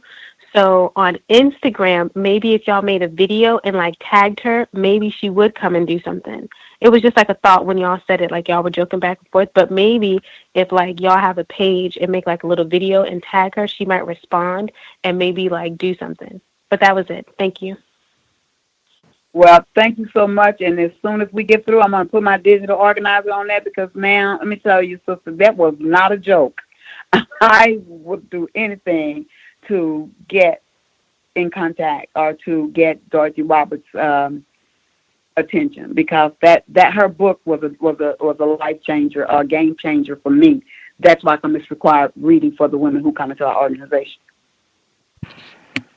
I think Emmy was talking about Erykah Badu on saying that you should do the video for her, but that might work for Dorothy Roberts as well, because, like I Well, said, what? I I'll do the same thing with Erica. I mean, hey, she's right. Now, I really wasn't that serious about. I was serious about what I said. I don't know Erica, but I was also serious about the fact that we are going to see if we can connect with her. Because I was on a panel yesterday, and we were talking about this, and I was talking to Darlene, and I was saying, you know, people always say whenever you talk about midwifery, I mean about doulas in Dallas, they bring up Erica, and I'm like, yeah, but I don't know how to get in touch with Erica, and it's strange because Erica do work with a lady here that I do work with, so I would say to both you and the sister who was on the call a minute ago, I probably haven't done my due diligence because probably I know her, I know a way of getting in touch with her a lot better than I think I do. I haven't done my due diligence, so I'm going to use your phrase right now. You learn something every day. And so I'm definitely going to put my digital organizer on this to reach out to her, but I'm also going to look into the resources or the people that I know, who I know, who, like I know who do her hair and her head wrap. Like I know her. I can just pick up the phone and call her. I hadn't thought about it till I was on this here right here tonight, talking to you. You learn something new every day. Still learn. Still learning. Inspiration is a great thing. Yeah. Context Yeah. of white supremacy. And the Black Mamas Matter Alliance, they should be visiting us next week. Since this is important subject matter, we should have more time on it. So they should be hanging out with us next week. Just keep listening. Do you have... I would. Yeah, because they're phenomenal.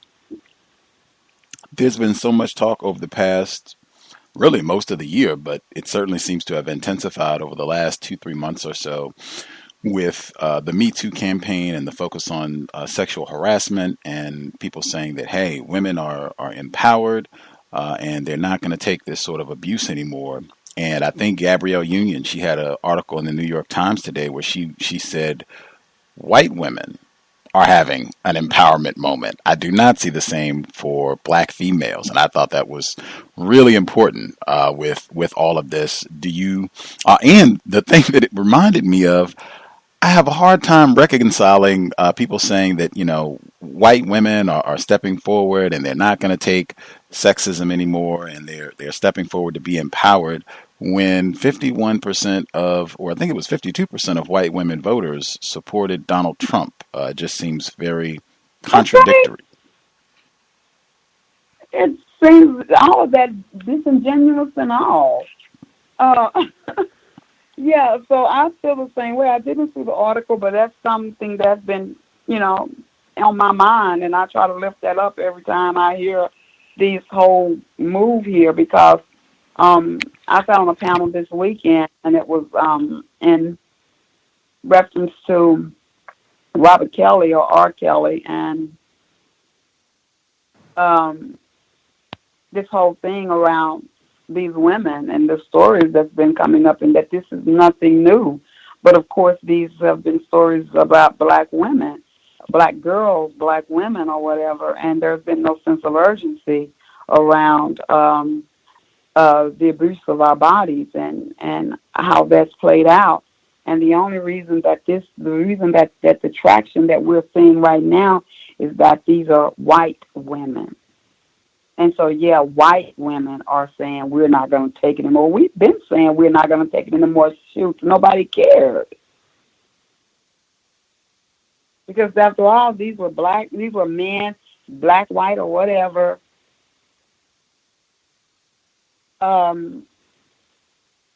attacking Black women's bodies.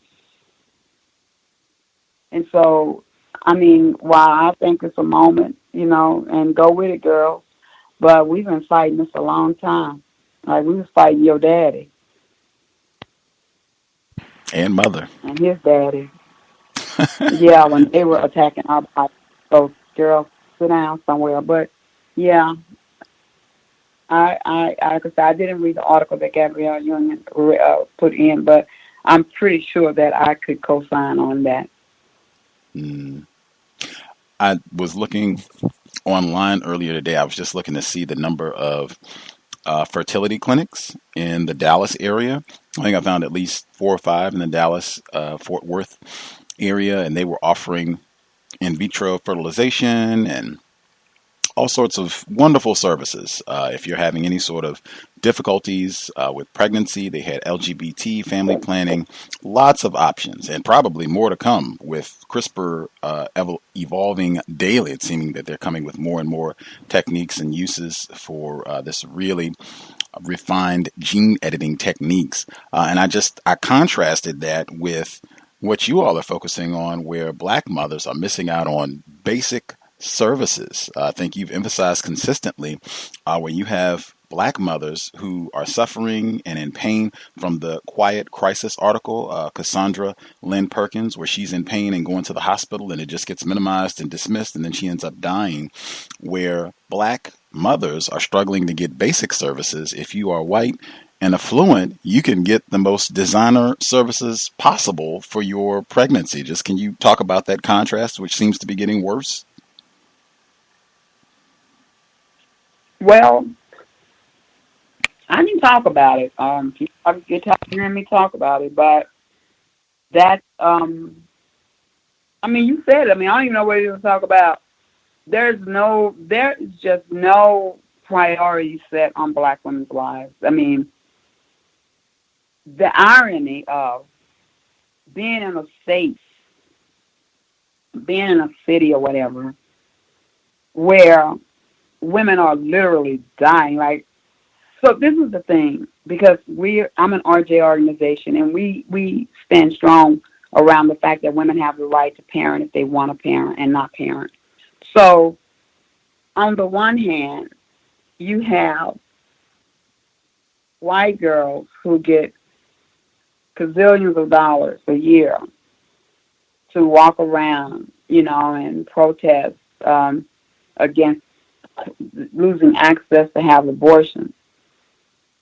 In that same breath, they have gazillions of access to being able to have a child if they should choose to have one in any way that they want to be able to do it. But in that same breath, Black women are dying if they so choose to have a child, and these same white girls who want us to be protesting up and down the streets with them to be able to have an abortion, they're not standing in that line with us when we're saying the Black women are dying if they want to have a child. And the hypocrisy of it just drives me crazy sometimes. And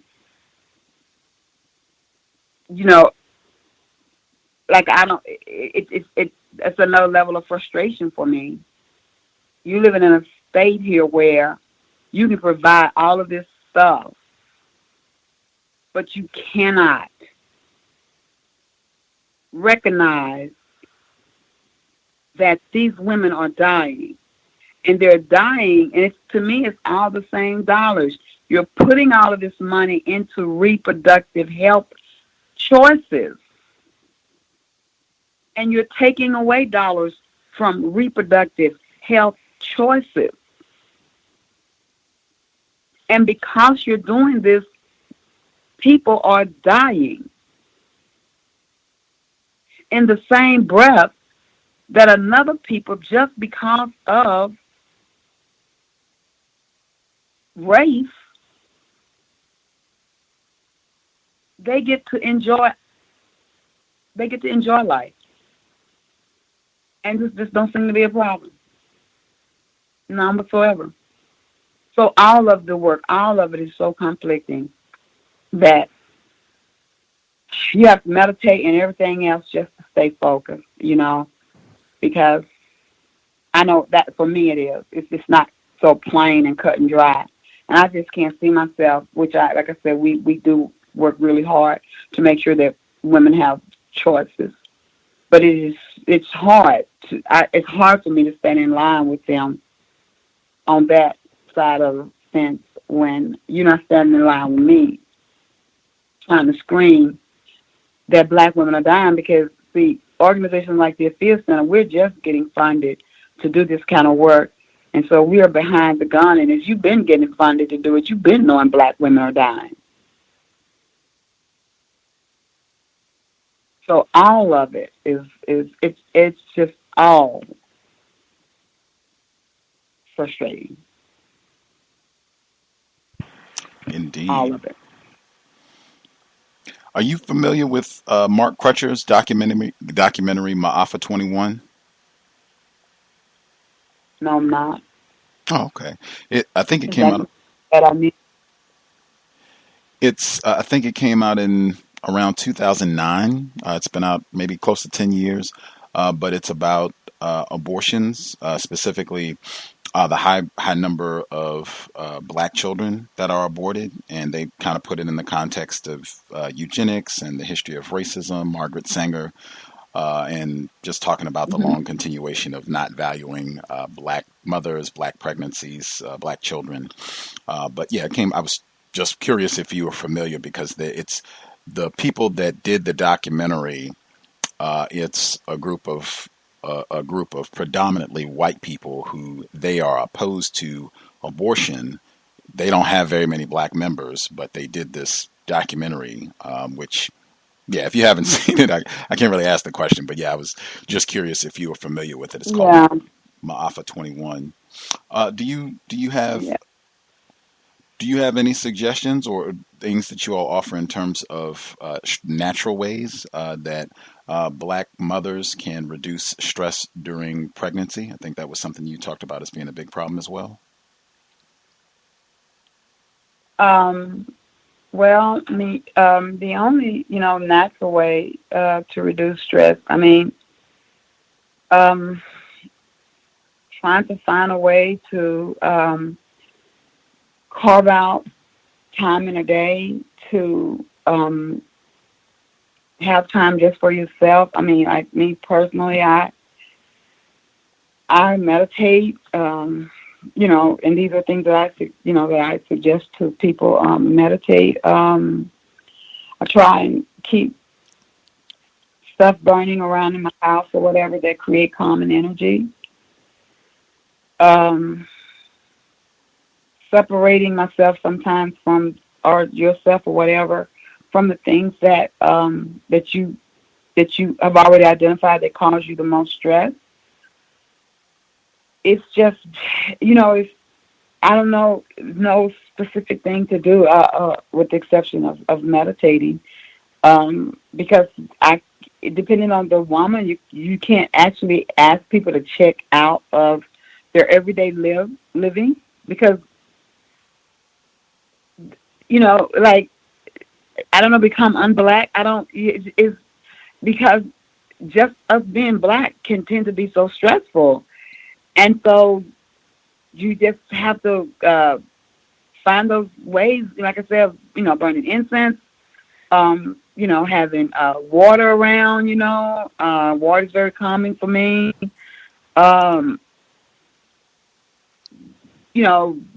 Burning sage, just all of those kind of things, having calming stones. I keep stones, different kind of stones, in my purse or on my person, to kind of rub together or just to have there. Just those kind of practices. Because so many of the women, because I know where we operate at in Dallas, the women that come to our organization, so the women who die from maternal mortality have these issues, they come from so many different spectrums of the socioeconomic statuses. But that's not our case. We are for the better part of dealing with women who are poor, who are receiving their services at clinics, who are underemployed and unemployed, and sometimes who are living with folks while they're pregnant and living in a house where there are a whole lot of other people in the house, and there is no place to go break away to, and there's also no shelter that I can send them to. And so it's not that luxury of me being able to talk to the Black woman who have a lot more access than the other, where she can go on a trip, or she can see her counselor or whatever, or she can see, all these things to reduce stress, or she already have money in the bank, and so she don't have to, so focus on the things that you do have so that you don't have to focus on the things that you don't have, so you don't have to focus on the things that might be. Well, for the women that we are working with, all of that stuff is. I already don't have the money. I'm not sure where I'm going to live when this baby is born. I'm not sure how this baby's dad is going to act because he's already acting bad now. What is this going to be after this baby's born? I'm already maybe faced with prison. Or I've already got tickets. I might go jail. See, all this stuff is already in place, so I'm not exactly sure. I know how to ask her to disconnect. So we do those things. We go through the process, some breathing exercises, Let's sit around and I don't know if I want you to talk about it because talking about it may be more stressful than not talking about it, so let's write about it. So it's one of those things where we just have to take it one woman at a time, which is why it's important that we align ourselves with a group like the Black Mamas Matter Alliance, because all the stuff that we think that we're going to be faced with, somebody in that alliance has been faced with it. And so we get to get answers to those questions that we don't have, because I tell you, sometimes just like sitting here talking to you, I'm already exhausted. Because what we're faced with in Texas is huge, because there's not anybody else doing it. And so in no one specific way, like I said, I was talking to Darlene yesterday, and we were just like, if we can just get 10 women trained to be doulas, that'll make some kind of a difference. If one more Black woman in Texas can become a midwife, like we're almost starting from scratch on a problem that's so huge.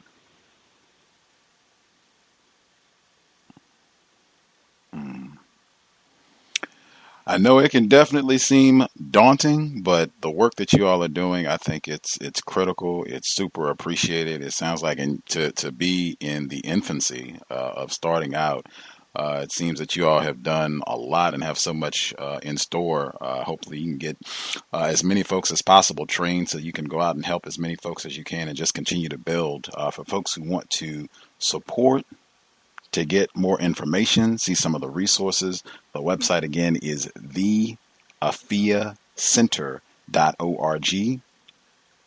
Address again, theafiacenter.org. Princess, did you have a question, or are you still just with us listening? Princess, did you have a question? Yes, good evening. Sorry for the echoing. I just recently moved. But I did have a question for the guest. I was wondering, because I know you had indicated that this is a new organization that you guys had founded and that you're starting from the ground up. So everything is kind of, where it's at.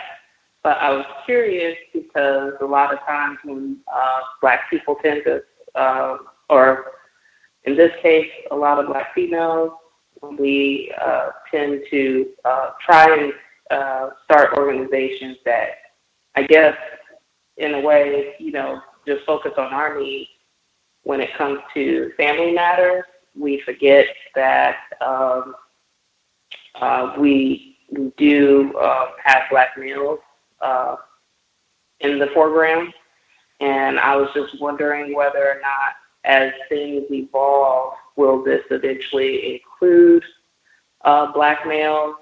Because a lot of the problems that you indicated just now that a lot of females deal with, I guess, when they are going through pregnancy is as far as the baby's father or, things going on in the household. And I feel that it would be very important if the organization makes sure that they do put a focus on, trying to include Black fathers in the process as well.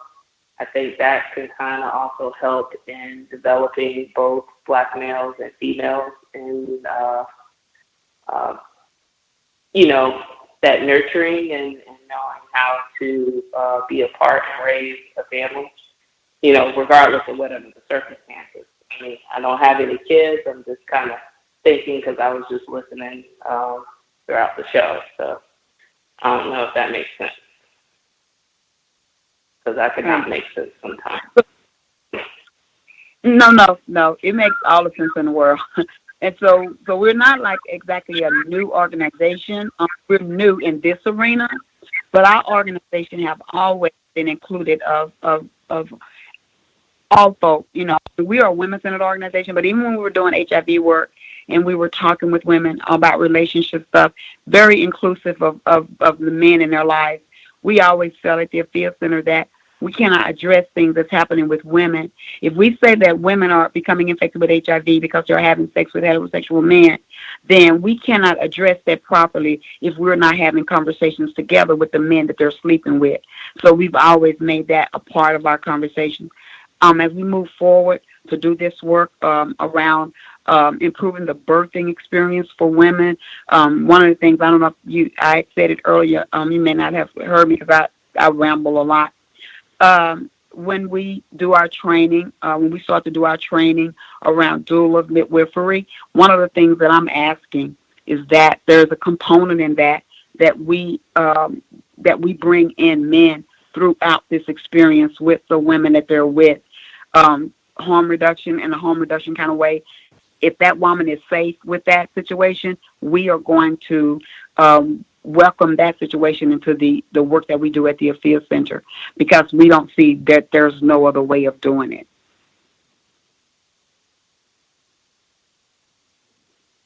But thank you for lifting that up, because we definitely believe that that's an important component to it. Thank you for taking my question. Indeed. I think we got all the folks who dialed in with questions. I got one more. Oh, Thomas in New York. Go ahead. Yes. Do you have any information on if these women who are dying after childbirth, if their organs are being donated? Because women are 63% of the organ donors. Apparently more women organs could go in men than men organs could go in women, and of course women organs could also go in women, and women are also the majority of the population, even though they're considered a minority. So I just wanted to know, have you had any experience of hearing that these women after they die, what happened to their bodies and their organs? So we have no information on if these women are organ donors or not. That's definitely something that can be thought about. Yeah, that's an interesting conversation to have. I'm not afraid of having that conversation as it relates to folk dying and having on their driver license that, well, folk getting sick or getting hurt and having on their driver license that they are organ donors, and then folk dying and there's no explainable reason why they died except for the fact that they're organ donors. But no, that's not a conversation that we've had as it relates to are these women organ donors or not. And it could possibly be that we're just trying to see why these women are dying. But all things should be considered in anything, especially when you're talking about people who've been marginalized. You can't leave anything up for a question. Any of the folks that had a hand up, did we miss any other folks who had a question?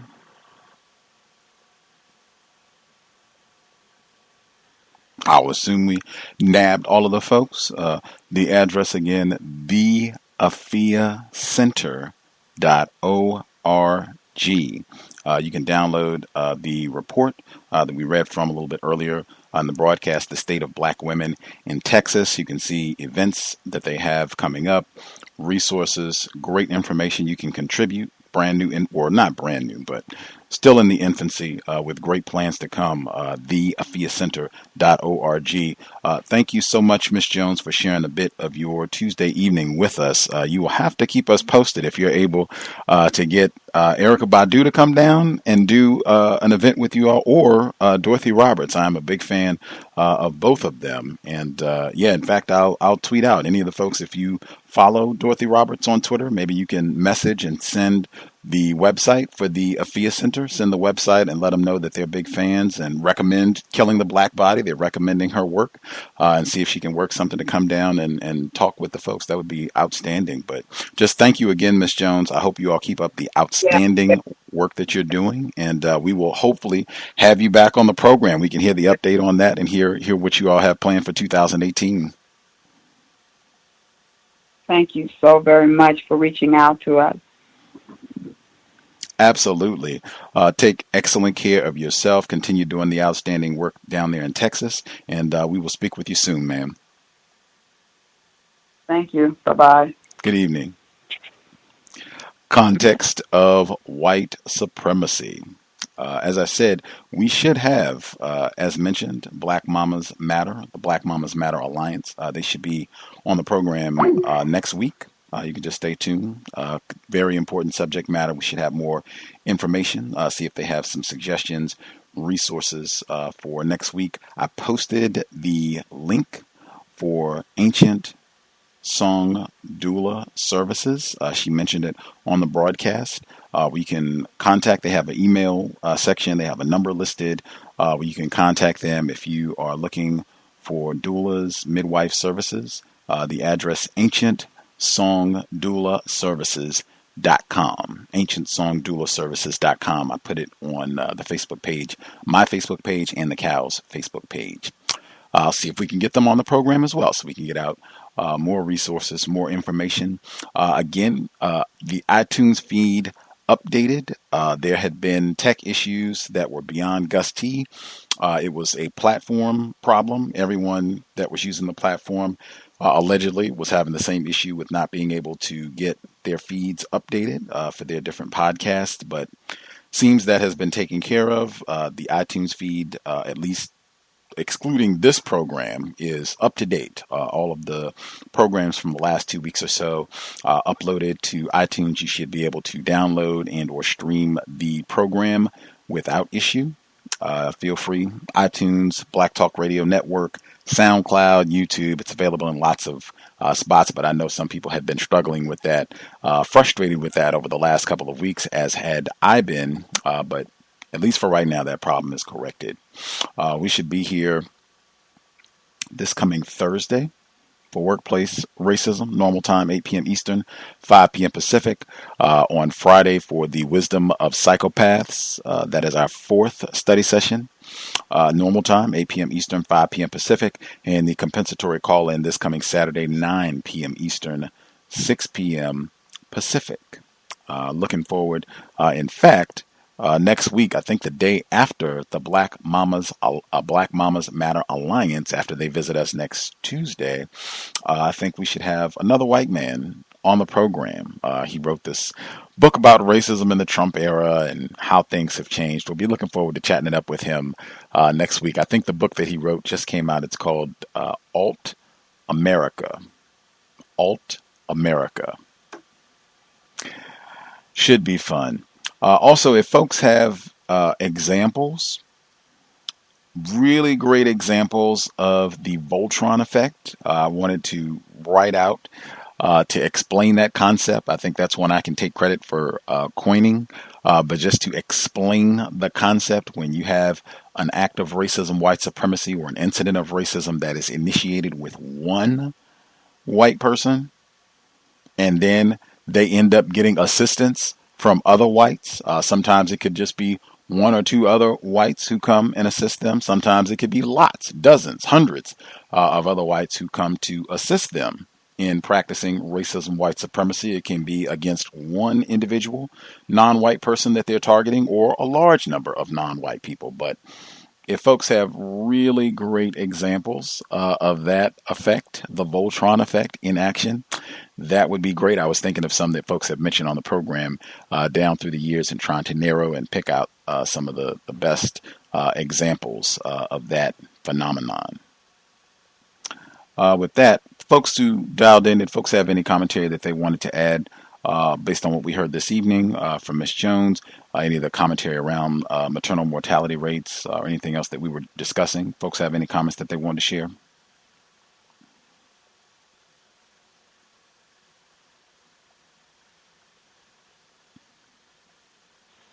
Can I be heard? Go ahead, bro. Yes, sir. This is Demondisi. I was, if I were to ask a follow-up question to the Black female guest, it would be, I would ask her, does she feel that white people is the overarching problem to Black female health? And the reason I would ask that is because, her response to my question before that I asked regarding after white supremacy, or if we were to end white supremacy next year, what would happen the following year? How would that affect Black female health? And she was saying that there was a lot of things that we would have to, a lot of problems we would have to address. But if indeed white people are the overarching problem, then we wouldn't be able to address any of the other problems because white supremacy or white people have not been addressed. So that was what I was going to say.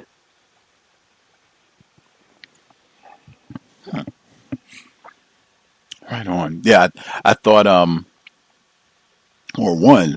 agree. I do think the overarching, the primary problem remains whites, racist man, racist woman, racist child. Absolutely. I do think when she was given that answer, I think the part that, at least to me, stood out, the logic of it in saying that we're talking about problems that were the effects have been here for generations. So it might take some time to deal with all of that toxicity that has accumulated for centuries. We're talking about it might not be something that can be in terms of the health benefits, even if that problem was corrected in terms of correcting all of the health deficits that might take a little longer to correct. I think that logically, that I see the logic of why she would say that. Thomas in New York, did you have commentary? Yeah, yes, I do. Today, an article came out, birth of U.S. baby, birth of first U.S. baby after uterus transplant. And they're going on in all these different articles that talk about this to, these doctors are elated that they came up with this technology to put a uterus, another person's uterus inside of a white woman, and then she was able to carry this baby to term and give birth. I'm not sure if it was vaginal or cesarean, they didn't say, but there's no way that you come up with this science without a whole bunch of trial and error. That was first thing I thought was, I wonder how did they come up with this? With I'm sure no one just say, yeah, experiment on me. And after hearing the lady, it was just like, man, I wonder if these women are purposely being taken out so that they can probably have all their uteruses stored somewhere, because these white women are not carrying their babies to term. In fact, I believe they're last in the country for carrying their babies to term. Asians are triple their rate. I think blacks are triple their rate. Latinos are quadruple. I mean, they're dead last. So I just thought that was interesting when I read that article, and I just wanted to say, that it's unrelated, so I won't say it. I'll mute my line. Thank you.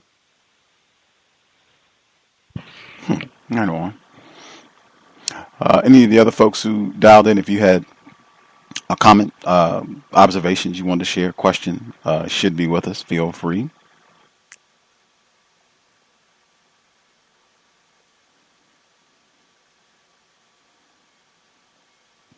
Folks satisfied? Everybody got in what they needed to say? But you know what? I will just say this. I wanted to say this gentleman died.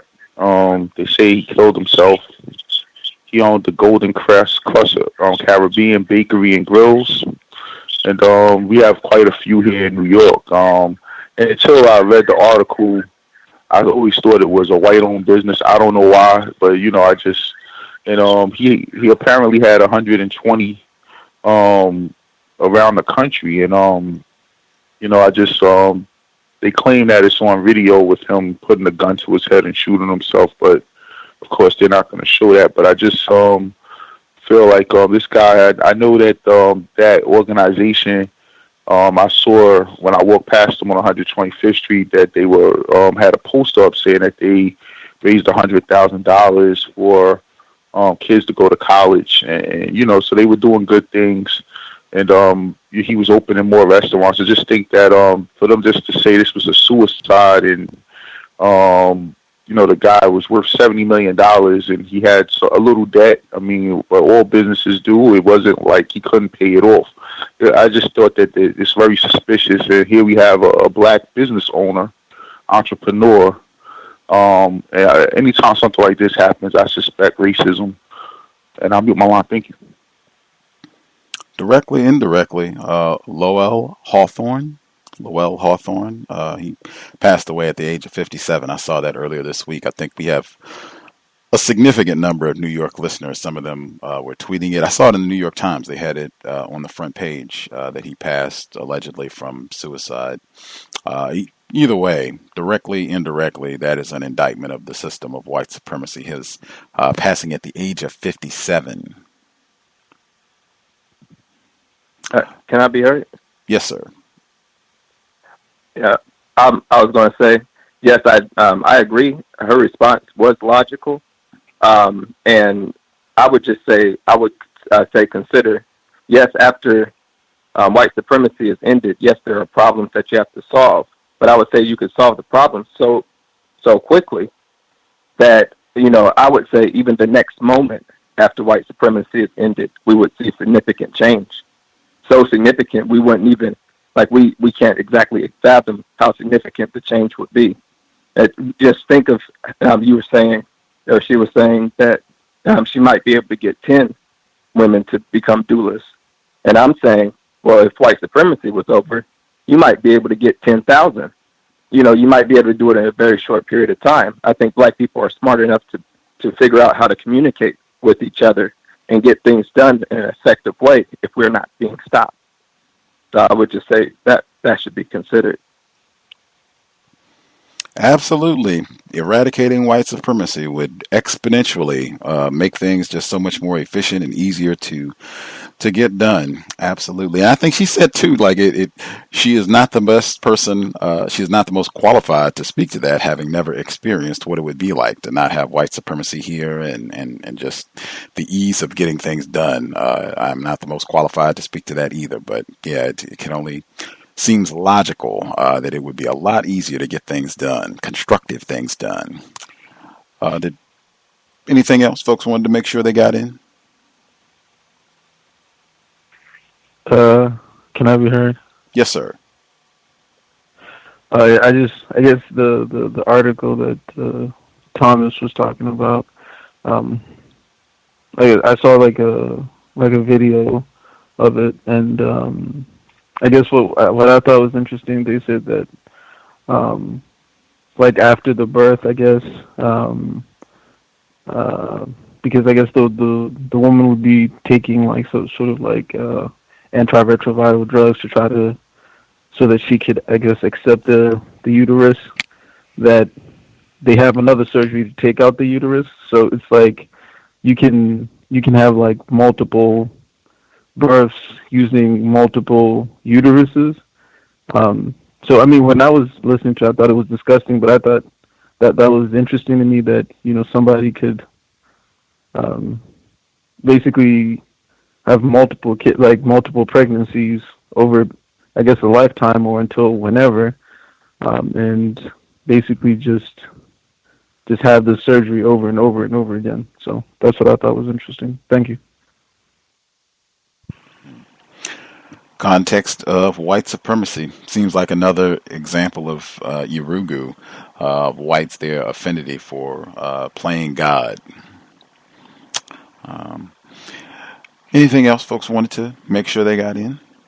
I'm going to ask, when we have the folks on next week about cannabis consumption during pregnancy, I had a pregnant black mother ask me to see if I could get some views on that from some of the folks that were coming on the program over the next few weeks. I will bring that up again. I'm surprised they don't have lots of data that's been talked about in such a prolific manner over the last 3-4 years, 5 or 6 years, really. I'm surprised they don't have lots of data out saying that it's great and will do lots to help out during pregnancy. But I will keep inquiring.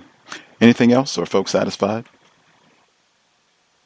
Just to add in on that, as per medical apartheid, they said that when the black kids were born, crack babies or addicted to cocaine, it had no difference in their life or IQ or anything growing up than the normal, someone who wasn't. So I would imagine it would probably be the same study.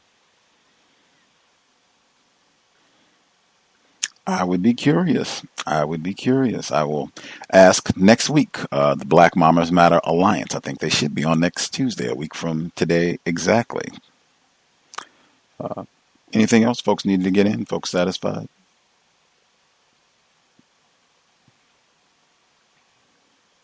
Definitely encourage folks to check out Medical Apartheid, Harriet A. Washington. Outstanding texts, covers. I think you'll have a much better grasp for why these type of things continue to happen in the system of racism, white supremacy, and it's been a long, deliberate campaign. I was glad when we were talking and she used the term privilege and just thinking, questioning, reflecting. And she said, yeah, I do think power would be more accurate, and I'm going to use that moving forward. Outstanding. And that's something that I always appreciate and look for when I'm having conversation with other black people, other victims of racism, period, really. Are they receptive? Do they seem willing to rethink, to re-examine some of their positions? Do they come with the sense that, hey, I am still learning. I'm a victim of racism. I don't know everything because I'm still in this position. So I will have to at least consider a few things unless I have definitively come to a conclusion after looking at the evidence. But having, as they say, an open mind to process and think about things, super beneficial. And if that is not present when I'm talking to another victim of racism, I also keep that in mind because that adjusts, how I talk, how I move forward. It might even, shorten the conversation if it seems like they are not still learning, they're not receptive to re-examining how they think about, different concepts, particularly as it relates to white supremacy racism. Anywho, if you have a question, guest suggestion, gripe, thought, feel free. You can drop an email untiljustice@gmail.com. Untiljustice@gmail.com. I hope the broadcast was of some constructive value. I will check immediately to see if we're able to upload this broadcast post haste, as normally is the case. If it's able to do so and go right to iTunes, grand. Hopefully we won't have any more problems, and we'll be able to just update as we broadcast and have no glitches. But I will see how all of that proceeds this evening and let folks know. With that, thanks to everyone tuning in for the broadcast. I will encourage sobriety. I think that would be best with regards to us replacing white supremacy with justice. There's a lot of evidence that racists, they have done a phenomenal job exploiting black people when we're under the influence, not able to make the best decisions. I think it would behoove us under conditions of terrorism to be thinking at the highest capacity possible at all times so we can make tremendous decisions. Number one, so we can come up with concepts to solve this problem, and so we can make great decisions to minimize the likelihood of being further exploited, pillaged, raped, terrorized by racist man, racist woman, racist child. Especially if you're going to be out and about in a vehicle, let's make sure that we are sober and buckled up. Let's do everything that we can to minimize contact with race soldiers. That said, Creator, we ask that you help us remain patient with other black people, victims of white supremacy. We ask that you help us remain patient with ourselves. Remind us to demonstrate the highest levels of black self-respect at all times, in all places, each and every time we are in contact with another black person. It has been time. Replace white supremacy with justice immediately. Cal signing out. Thanks all for tuning in. Nigga, you so brainwashed. I'm a victim, brother. Problem. You're a victim. I'm a victim of 400 years of conditioning. Shut up. The man has programmed my conditioning. Mm-hmm. Even my conditioning has been conditioned.